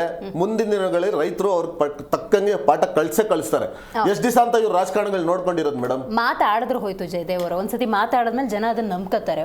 ಮೋರೋವರ್ ಜನಪ್ರತಿನಿಧಿಗಳು, ಈಗ ಇದೇ DK ಶಿವಕುಮಾರ್ ಅವರು ಎಷ್ಟು ದಿವಸ ಹೋರಾಟ ಮಾಡಿದ್ರು ಮಾಡ್ಯಾರು ಅನ್ನೋದು ತಲೆ ಒಳಗೆ ಉಳ್ಕೊಂಡಿರತ್ತೆ. ಪ್ರಿಯಾಂಕ್ ಖರ್ಗೆ ಅವರು, ಡಾಕ್ಟರ್ G ಪರಮೇಶ್ವರ್ ಅವರು ರೈತರ ವಿರೋಧ ಕಟ್ಕೊಂಡು ಯಾವ ಟೌನ್ಶಿಪ್ಪು ಮಾಡೋಕ್ಕಾಗಲ್ಲ. ಇದನ್ನು ಅಲ್ಲಿ ಆ ಸಂದರ್ಭಕ್ಕೆ ಅವ್ರು ಹೇಳಿಕೆ ಕೊಟ್ಟಿದ್ರು ಕೂಡ ಜನ ಈಗ ಗೊಂದಲದಲ್ಲಿದ್ದಾರೆ. ಈಗ DK ಶಿವಕುಮಾರ್ ಅವ್ರು ನೋಡಿದ್ರೆ ಮಾಡೇ ತಿರ್ತೀವಿ ಅಂತಾರೆ, ಇವ್ರು ನೋಡಿದ್ರೆ ವಿರೋಧ ಕಟ್ಕೊಂಡು ಹೆಂಗೆ ಅಂತಾರೆ. ಈ ಗೊಂದಲ ಹೆಂಗೆ ನಿವಾರಣೆ ಮಾಡೋದು? ಈಗ DK ಶಿವಕುಮಾರ್ ಅವರು ಕುಮಾರಸ್ವಾಮಿನೆಲ್ಲ ಇನ್ವೈಟ್ ಮಾಡೋದು ರೈತರನ್ನ ಮಾಡಬೇಕು, ಇಲ್ಲ ತಾನೇ ಅಲ್ಲಿ ಹೋಗಿ ಮಾತಾಡ್ಬೇಕು, ಅದನ್ನ ಮಾಡ್ಬೋದಾ? ನಿರೀಕ್ಷೆ ಇಟ್ಕೋಬೋದಾ? ಇಲ್ಲ ಮೇಡಮ್, ಇಲ್ಲಿ ಏನಾಗಿದೆ, ಕಾಂಗ್ರೆಸ್ನವ್ರಿಗೆ ರೈತ ಪರವಾದಂಥ ಮಾನಸಿಕತೆ ಅವ್ರಿಗಿಲ್ಲ. ಈಗ ದರ್ಶನ್ ಅವರು, ಕಾಂಗ್ರೆಸ್ ವಕ್ತಾರ ಅವರು ಕ್ಲಿಯರ್ ಆಗಿ ಒಂದು ಮೆಸೇಜ್ ಕೊಟ್ಟರು, ಏನಂತ, ನೀವು ಕೋರ್ಟ್ಗೆ ಹೋಗಿ, ಕೋರ್ಟ್ ನೀವು ಹೋಗ್ಬಿಟ್ಟು ಆರಾಮಾಗಿ ನೀವು ಫೈಟ್ ಮಾಡಿ. ಹಾಸನದವ್ರು ಹಂಗೆ ಮಾಡೋರೆ, ಶಿವಮೊಗ್ಗದವ್ರು ಅವ್ರು ಎರಡು ಜಿಲ್ಲೆಗಳ ಉದಾಹರಣೆ ಕೊಟ್ಟಂದ್ರೆ ಬಿಡದಿ ರೈತರಿಗೆ ನೀವು ಸಾಧ್ಯ ಆದ್ರೆ ಕೋರ್ಟ್ಗೆ ಹೋಗ್ರಪ್ಪ, ನಿಮ್ಮ ಕೈಲಾದ್ರೆ ಕೋರ್ಟಲ್ಲಿ ಫೈಟ್ ಮಾಡ್ರಿ ಅಂದ್ಬಿಟ್ಟು ಕಾಂಗ್ರೆಸ್ ವಕ್ತಾರೆ ಅವರು ಬಹಳ ಒಳ್ಳೆ ಸಲಹೆಯನ್ನು ಕೊಟ್ಟರು. ಇನ್ನೆರಡನೇದು ಅವ್ರು ಹೇಳಿದ್ನೆಲ್ಲ ನಾನು ಪಾಯಿಂಟ್ ಮಾಡ್ಕೊಂಡಿದ್ದೀನಿ. ಜಮೀನು ಕೊಡೋರು ಇದ್ದಾರೆ, ಜಮೀನು ಕೊಡದೇ ಇದ್ದವರು ಇದ್ದಾರೆ ಅಂತ ಹೇಳಿದ್ರು. ಜಮೀನು ಕೊಡಕ್ಕೆ ರೆಡಿ ಇದ್ದೀನಿ ಅಂತ ನಾನು ನೋಡ್ತಾ ಇದ್ದೀನಿ. 2-3 ತಿಂಗಳಿಂದ 500 ದಿನಗಳ ಹೋರಾಟಗಳನ್ನು ಒಂದು 3 ತಿಂಗಳಿಂದ 100 ದಿನಗಳಿಂದ ನಾನು ಆ ಕಡೆ ಗಮನ ಕೊಟ್ಟಿದ್ದೀನಿ. 20-22-24% ಮೇಲೆ ಹೋಗೇ ಇಲ್ಲ ಜಮೀನು ಕೊಡ್ತೀನಿ ಅನ್ನೋ ಪರ್ಸೆಂಟೇಜು. ಇನ್ನು 78-80% ಜನ ಇದಾರಲ್ಲ, ಸಣ್ಣ ಜಮೀನ್ದಾರರು, ಇವರು 1 ಎಕರೆ ಇಟ್ಕೊಂಡು 5-6 ಜನ ಇರ್ತಾರೆ. 2 ಕೋಟಿ 2.5 ಕೋಟಿ ಕೊಟ್ಟರೆ 55 ಲಕ್ಷ ತಗೊಂಡ್ರೆ ಬದುಕು ಕಟ್ಕೊಳಕ್ಕೆ ಸಾಧ್ಯ ಆಗಲ್ಲ. ಇದು ಸತ್ಯ. ಆಮೇಲೆ ಅವರು ಬೇಲ್ ಮೇಲೆ ಇದ್ದಾರೆ, ಇವ್ರ ಚೆಕ್ ಏನಾರು ಹೇಳ್ತಾ ಇದ್ರು. ಕಾಂಗ್ರೆಸ್ನವ್ರು ಬೇಲ್ ಮೇಲೆ ಯಾರು ಇಲ್ವಾ? ಮುಖ್ಯಮಂತ್ರಿಗಳು ಬೇಲ್ ಮೇಲೆ ಇದಾರೋ ಬೇಲ್ ಮೇಲೆ ಇಲ್ವಾ ನನಗೆ ಗೊತ್ತಿಲ್ಲ. ನಾನು ಪ್ರಶ್ನೆ ಕೇಳ್ತಾ ಇದ್ದೀನಿ ಕಾಂಗ್ರೆಸ್ನವ್ರಿಗೆ. ನಿಮ್ಮ ಮುಖ್ಯಮಂತ್ರಿಗಳು ಬೇಲ್ ಮೇಲೆ ಇದಾರಾ? ಅದನ್ನೇ ನಮ್ಮೆಲ್ಲರ ಈ ಕರ್ನಾಟಕ ರಾಜ್ಯದ ಮುಖ್ಯಮಂತ್ರಿಗಳು ಬೇಲ್ ಮೇಲೆ ಇದಾರಾ ಇಲ್ವಾ? ಇದು ಪ್ರಶ್ನೆ ಹುಟ್ಟಾಕಿರೋದು ಕಾಂಗ್ರೆಸ್ನವರು. BJP ಅವ್ರ ಬೇಲು ಅಂದ್ರೆ ಕಾಂಗ್ರೆಸ್ನವ್ರ ಬೇಲ್ ಜನ ಅದನ್ನು ಕೇಳ್ಬೇಕಲ್ವ ನಾವು. ಅದ್ರ ಜೊತೆಗೆ 14 ಸೈಟನ್ನು ವಾಪಸ್ ಕೊಟ್ಬಿಟ್ರು ಸಿದ್ದರಾಮಯ್ಯವ್ರು. ಏನ್ ಕದ್ದಿದ್ದೀನಿ ಅಂತ ಕೊಟ್ರ, ಕದ್ದಿಲ್ಲ ಅಂತ ಕೊಟ್ರ? ಅವ್ರ ಭಾಷೆನಲ್ಲಿ ಹೇಳ್ತಾ ಇದ್ದೀನಿ, ಕದ್ಬಿಟ್ಟಿದ್ದೀನಿ ಅಂತ ವಾಪಸ್ ಕೊಟ್ಬಿಟ್ರ, ಕದ್ದೇ ಇಲ್ಲ ಅಂತ ವಾಪಸ್ ಕೊಟ್ರ? ನಾಗೇಂದ್ರ ಅವ್ರು ರಾಜೀನಾಮೆ ಕೊಟ್ಬಿಟ್ರು. ಯಾಕೆ ಕೊಟ್ರು? ಹಗರಣ ಆಯ್ತು ಅಂತ ಕೊಟ್ರ? ಹಗರಣ ಆಗ್ಲಿಲ್ಲ ಅಂತ ರಾಜೀನಾಮೆ ಕೊಟ್ರ? 2 ತಿಂಗಳ 5,000 ಕೋಟಿ ರೂಪಾಯಿ ಗೃಹಲಕ್ಷ್ಮಿ ಹಣ ಇವತ್ತವರೆಗೂ ಕೊಟ್ಟಿಲ್ಲ. ವಿಧಾನ ಸಭೆನಲ್ಲಿ ಪ್ರಶ್ನೆ ಕೇಳಿದ್ರು ಲಕ್ಷ್ಮೀ ಹೆಬ್ಬಾಳ್ಕರ್, ಅವ್ರು ಇನ್ನೂ ಉತ್ತರ ಕೊಟ್ಟಿಲ್ಲ. ಏನು ಕಳೆದೋಯ್ತು ಅಂತ ಕೊಟ್ರು, ಬೇರೆ ರಾಜ್ಯಕ್ಕೆ ಚುನಾವಣೆ ಕೊಟ್ಬಿಟ್ರು ಅಂತ ಉತ್ತರ ಕೊಡ್ಲಿಲ್ವಾ? ಇನ್ನೂ ಕೊಟ್ಟಿಲ್ಲ. 19,000 ಜನ ಗೃಹಲಕ್ಷ್ಮಿ ಒಂದೇ ಖಾತೆಗೆ ಹಣ ಹೋಗ್ತಾ ಇತ್ತು. ಯಾರು ಕದ್ರಪ್ಪ ಹಣನ? ಯಾಕೆ ನಿಲ್ಸಿದ್ರಿ? ಅದ್ ಕದ್ಬಿಟ್ರು ಅಂತ ನಿಲ್ಸಿದ್ರ, ಕದ್ದಿಲ್ಲ ಅಂತ ನಿಲ್ಸಿದ್ರ? ಕಾಂಗ್ರೆಸ್ ಅವ್ರ ದಾಟಿನಲ್ಲಿ ಪ್ರಶ್ನೆಗಳನ್ನು ಕೇಳ್ತಾ ಇದ್ದೀನಿ. ಇನ್ನು ಬಿಡದಿಗೆ ಹಣಕಾಸು ಇಲಾಖೆದೇ ವಿರೋಧ ಇದೆ. ನೀವು ಮೊದಲು ಅಲ್ಲಿ ಸಮಾಧಾನ ಮಾಡ್ರಿ ಕಾಂಗ್ರೆಸ್ನವರು. ಗಂಟ್ಲು ಹರ್ಕೊಳಕ್ ಮುಂಚೆ ಫಸ್ಟ್ ಪರಿಹಾರಗಳನ್ನ ಆಲೋಚನೆ ಮಾಡಿ. ಅವ್ರು ಸರಿಗಿಲ್ಲ, ಇವ್ರು ಸರಿಗಿಲ್ಲ. ನೀವು ಮಾಡ್ತಾ ಇರೋದಾದ್ರೂ ಏನು? ಅಧಿಕಾರ ಯಾರ ಕೈನಲ್ಲಿ ಇದೆಯಪ್ಪ? ನಿಮ್ ಕೈನಲ್ಲಿ ತಾನೆ. ಒಂದು ಗ್ರಾಮ ಸಭೆ ಮಾಡಿ ಪಂಚಾಯತಿ ಮಟ್ಟದಲ್ಲಿ ಕೂರಿಸಿ ಅಧಿಕಾರಿಗಳನ್ನ, ಲೈವ್ ಅಲ್ಲಿ ಬಿಡಿ ಟೆಲಿಕಾಸ್ಟ್ಗಳನ್ನ, ರಾಜ್ಯದ ಜನ ನೋಡ್ತಾರೆ. ಮಾತಾಡಿ, ಏನ್ ಸಮಸ್ಯೆ ಇದೆಯೋ ಅಥವಾ ಏನ್ ಪರಿಹಾರ ಆಗ್ಬೇಕು, ಏನ್ ಜಮೀನು ಕೊಡ್ಬೇಕು, ಏನ್ ಜಮೀನು ಕೊಡಬಾರ್ದು, ಏನು ಇಲ್ಲ ಆಗ್ಬೇಕು, ಇನ್ನೊಂದು ಕಡೆಗೆ ಆಗ್ಬೇಕು, ಮಾತಾಡಿ. ರೈತರೇನ್ ಮನುಷ್ಯರಲ್ವಾ? ರೈತರಿಗೆ ಮತದಾನದ ಹಕ್ಕಿಲ್ವಾ? ರೈತರೇನ್ ಈ ರಾಜ್ಯದ ನಿವಾಸಿಗಳಲ್ವಾ? 20 ಲಕ್ಷ ಜನ ಅಕ್ರಮ ಬಾಂಗ್ಲಾದೇಶಿಗರು ಈ ರಾಜ್ಯದಲ್ಲಿ ಇದ್ದಾರೆ ಅಂತ ವಿಜಯ ಕರ್ನಾಟಕದಲ್ಲಿ ಬಂದು 3 ತಿಂಗಳಾಯ್ತು. ಅಂದಾಜೀಗ 35-40 ಲಕ್ಷ ಆಗಿರ್ಬೇಕು. ಎಷ್ಟು ದಿನ ಹಿಡಿದಾಕಿದ್ದೀರಿ? ಯಾರು ಬಿಟ್ಕೋತಾ ಇರೋದು? ಅಲ್ಲ, ನಾನು ಅದನ್ನ ಕಂಪ್ಲೀಟ್ ಮಾಡ್ಬಿಡ್ತೀನಿ. ಈಗ ಪಾಕಿಸ್ತಾನದಿಂದ 3 ಜನ ವೋಟರ್ ಐಡಿ ಕಾರ್ಡ್ಗಳು ಸಿಗ್ತಾ ಇದೆ. ನಾನು ದಿನಪತ್ರಿಕೆದ ಹೇಳ್ತಾ ಇದ್ದೀನಿ. ನೀವು ಈ ರಾಜ್ಯದ ಏನ್ ಮಾಡ್ತಾ ಇದ್ರಿ ಗೃಹ ಸಚಿವರೇ?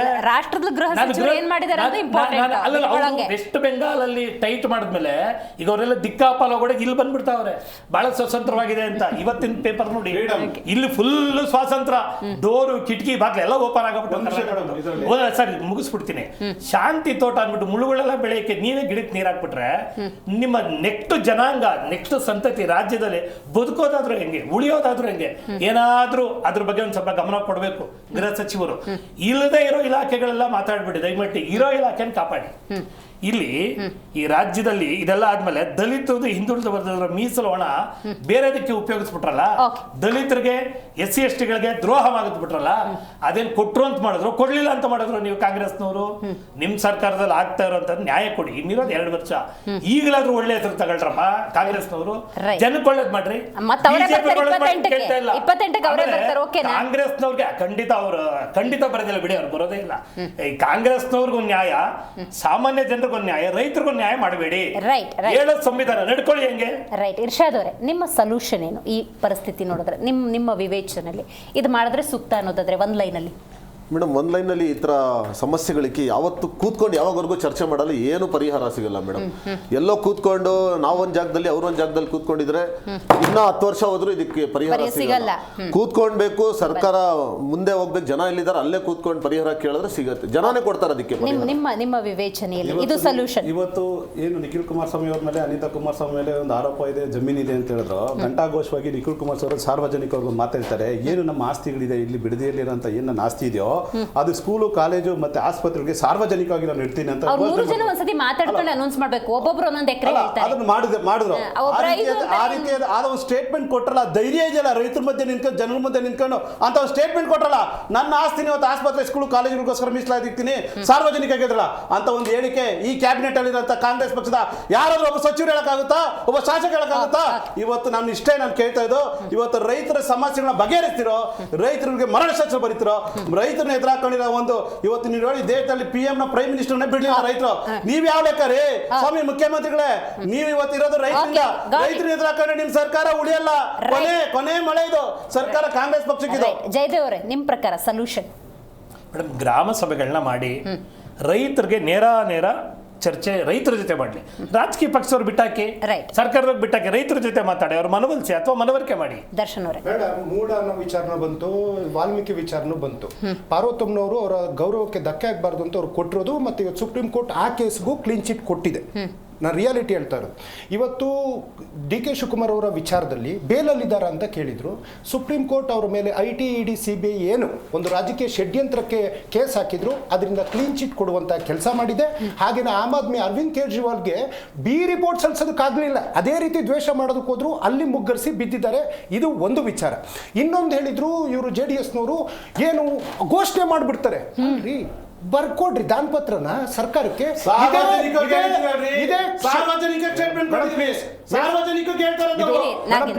ಮೇಡಮ್, ಮಾನ್ಯ DK ಶಿವಕುಮಾರ್ ಅವರು ತಮ್ಮ ಹುಟ್ಟೂರಿನಲ್ಲಿ ಪಿತ್ರಾರ್ಜಿತವಾಗಿ ಬಂದಿರತಕ್ಕಂಥ ಜಮೀನಲ್ಲಿ 10 ಎಕರೆ ಜಮೀನನ್ನ ಕರ್ನಾಟಕ ಪಬ್ಲಿಕ್ ಸ್ಕೂಲ್ಗೆ ಬರ್ಕೊಟ್ಟು ಒಂದು ಶಾಲೆಯನ್ನ ಕಟ್ಟಿಸಿ ಇವತ್ತು ಅಂತಾರಾಷ್ಟ್ರೀಯ ಮಟ್ಟದ ಶಾಲೆ ದೊಡ್ಡ ನಡೀತಾ ಇದೆ ಅನ್ನೋದನ್ನ ಬಹಳ ಹೆಮ್ಮೆ ಹೇಳ್ತಾ ಇದೀವಿ. ಕರ್ನಾಟಕ ಪಬ್ಲಿಕ್ ಸ್ಕೂಲ್ ಅಂದ್ರೆ ಸರ್ಕಾರ. ಮೇಡಮ್ ಹಾಗೇನೆ ಏನು ಕುಣಿತಳೆ ಭೂಮಿ ತಾಯಿ ಅಂತ ಮಾತು ಹೇಳಿದ್ರು. ಈ 530 ಎಕರೆ ಶ್ರೀ ಸಾಯಿ ವೆಂಕಟೇಶ್ವರ ಭೂಮಿನ ಕುಮಾರಸ್ವಾಮಿ ಅವರು ಕೊಳ್ಳೆ ಹೊಡೆದಾಗ ಕುಳಿಲಿಲ್ವಾ, ನಲಿಲಿಲ್ವಾ? ಹಾಗೇನೆ ಗಂಗೇನಹಳ್ಳಿಯ 100 ಕೋಟಿ ರೂಪಾಯಿ ಪ್ರಾಪರ್ಟಿನ ಕೊಳ್ಳೆ ಹೊಡೆದ್ರಲ್ಲ ಕಂಡೋರ್ ಹೆಸರಲ್ಲಿ, ಆಗ ಕುಳಿಲಿಲ್ವಾ, ನಲಿಲಿಲ್ವಾ? ಹಾಗೇನೆ ಪಡಿವಾಲ ಹಿಪ್ಪೆಯ 87 ಎಕರೆ ಇವತ್ತು ರಾಜ್ಯಪಾಲರ ಪ್ರಾಸಿಕ್ಯೂಷನ್ ಇದೆಯಲ್ಲ, ಏನವಾಗ ಕುಣಿಲಿಲ್ವಾ, ನಲಿಲಿಲ್ವಾ? ನಿಜವಾಗ್ಲೂ ಇವರಿಗೆ ರೈತರ ಬಗ್ಗೆ NDA ಅವರಿಗೆ ಕಾಳಜಿ ಇದ್ರೆ, ರಸಗೊಬ್ಬರದ ಸಮಸ್ಯೆ ಇದೆ ಇವತ್ತು ರಾಜ್ಯದಲ್ಲಿ, ಅದ್ರ ಬಗ್ಗೆ ಮಾತಾಡಿ. ಬರದ ಹಣ 15,000 ಕೋಟಿ ಕೇಂದ್ರದಿಂದ ಬರಬೇಕು ರೈತರಿಗೆ, ಅದ್ರ ಬಗ್ಗೆ ಮಾತಾಡಿ. ನೆರೆದು 12,257 ಕೋಟಿ ರೂಪಾಯಿ ಬರಬೇಕು, 1,000 ಕೋಟಿ ರೂಪಾಯಿ, ಅದ್ರ ಬಗ್ಗೆ ಮಾತಾಡಿ. ನೆರೆಗಾಣ 600 ಕೋಟಿ ರೂಪಾಯಿ ನಮ್ಮ ಬಾಕಿ ಬರಬೇಕು, ಅದ್ರ ಬಗ್ಗೆ ಮಾತಾಡಿ. ಭದ್ರಾ ಮೇಲ್ದಂಡೆ ರೈತರು ವಿಚಾರಕ್ಕೆ ಅದ್ರ ಬಗ್ಗೆ ಮಾತಾಡಿ. ಮೇಕೆದಾಟು ಬಗ್ಗೆ ಮಾತಾಡಿ. ನಿಮಗೆ ಯಾವುದೇ ಒಂದು ಕಾಳಜಿ ಇಲ್ಲ. ಇನ್ನ BJP ಅವರಿಗೆ ರೈತರ ಬಗ್ಗೆ ಮಾತಾಡೋದಕ್ಕೆ ಅದೇ ಈಗ ಏನು ಜೈಲು ಅಂದ್ರು. ಏನಕ್ಕೆ ಜನಾರ್ದನ್ ರೆಡ್ಡಿ, ಸಂಪಾಂಗಿ, ಕಟ್ಟ ಸುಬ್ರಹ್ಮಣ್ಯ ನಾಯ್ಡು, ಹರತಾಳು ಹಾಲಪ್ಪ, ಯಡಿಯೂರಪ್ಪನವರು ಯಾವ್ಯಾವ ಸೆಕ್ಷನ್ ನಡಿನಲ್ಲಿ ಜೈಲಿಗೆ ಎಲ್ಲಿಗೆ ಹೋಗಿದ್ರು ಅಂತ Right. ನಾ ಹೇಳಬಲ್ಲೆ. ಹಾಗೆ ಕಲ್ಯಾಣ ಕರ್ನಾಟಕದ ವಿಚಾರವನ್ನು ಮಾತಾಡಿದ್ರು. 13,600 ಕೋಟಿ ರೂಪಾಯಿಯನ್ನ ನಮ್ಮ ಸರ್ಕಾರ ಅಧಿಕಾರಕ್ಕೆ ಬಂದಾಗಲೇ ಅಲ್ಲಿಗೆ ಇಟ್ಟಿದೆ. 15,000 ಕೋಟಿ ರೂಪಾಯಿ ಅವರು ಕಲ್ಯಾಣ ಕರ್ನಾಟಕಕ್ಕೆ ಮೋಸ ಮಾಡಿದ್ದಾರೆ. ಒಟ್ಟಾರೆಯಾಗಿ ಇವರು ರೈತರ ಮರಣ ಶಾಸನ ಬರೆಯೋರು, ಬಿಡದಿಯ ರೈತರು ನೀವು ಆತಂಕಕ್ಕೊಳಗಾಗುವಂತ ಅವಶ್ಯಕತೆ ಇಲ್ಲ. ನಿಮ್ಮ ಧ್ವನಿಯಾಗಿ ಅದು ಪರ ಇದ್ದವರಾಗ್ಲಿ ವಿರೋಧ ಇದ್ದವರಾಗ್ಲಿ ನಿಮ್ಮನ್ನು ಕೂರ್ಸ್ ಮಾತನಾಡುವಂತ ಕೆಲಸ ನಾವು ಮಾಡ್ತೀವಿ. ಕಾನೂನು ಯಾರು ಕೈಗೆತ್ಕೊಂಬೇಡಿ. ಕ್ವಿಕ್ ಆಗಿ ಕೂಡಲೇ ಸರ್ಕಾರ ರೈತರ ಪರ ನಿಂತ್ಕೊಂಡು ರೈತರ ಸಮಸ್ಯೆಗಳನ್ನ ಪರಿಹಾರ ಮಾಡಿ ರೈತರನ್ನ ಬೆನ್ನೆಲುಬಾಗಿ ನಿಂತ್ಕೊಂಡು ಸರ್ಕಾರ ಈ ಒಂದು ಕೆಲಸ ಕೂಡಲೇ ಎಚ್ಚೆತ್ಕೊಂಡು ಈ ಕೈ ಬಿಡಬೇಕು ಈ ಹೋರಾಟ ಮೇಡಮ್. ಜಯದೇವ್ ಅವರು, ಇರ್ಷಾದ್ ಅವರು, ನಾಗೇಂದ್ರ ಅವರು, ದರ್ಶನ್ ಅವರು ಕಾರ್ಯಕ್ರಮದಲ್ಲಿ ಭಾಗಿಯಾಗಿದ್ದಕ್ಕೆ ಧನ್ಯವಾದಗಳು. ನಿಮ್ ಜಾಸ್ತಿ ಯಾವಾಗ ಬರ್ಕೊಡ್ತಾರ್ರಿ? Right, got it. ಬಿಡದಿ ಟೌನ್ಶಿಪ್ಗೆ ಸಂಬಂಧಪಟ್ಟಂತೆ ಇವತ್ತು ಸರ್ವೆಗೆ ಅಂತ ಅಧಿಕಾರಿಗಳು ಹೋದ ಸಂದರ್ಭದಲ್ಲಿ ರೈತರು ಭಾರಿ ವಿರೋಧವನ್ನು ವ್ಯಕ್ತಪಡಿಸಿದ್ದಾರೆ. ಸರ್ಕಾರ ಅತ್ತ ಕಡೆ ಗಮನ ಹರಿಸಲಿ, ಅಭಿವೃದ್ಧಿ ಬೇಕು, ಆದರೆ ಫಲವತ್ತಾದ ಭೂಮಿಯಲ್ಲ ಅನ್ನುವಂಥ ಸಂದೇಶವನ್ನು ನೀಡ್ತಾ ಇವತ್ತಿನ ಕಾರ್ಯಕ್ರಮ ಮುಗಿಸೋಣ. ನೋಡ್ತಾ ಇರಿ ಜೀ ಕನ್ನಡ ನ್ಯೂಸ್, ಸತ್ಯವೇ ಸುದ್ದಿಯ ಜೀವಾಳ.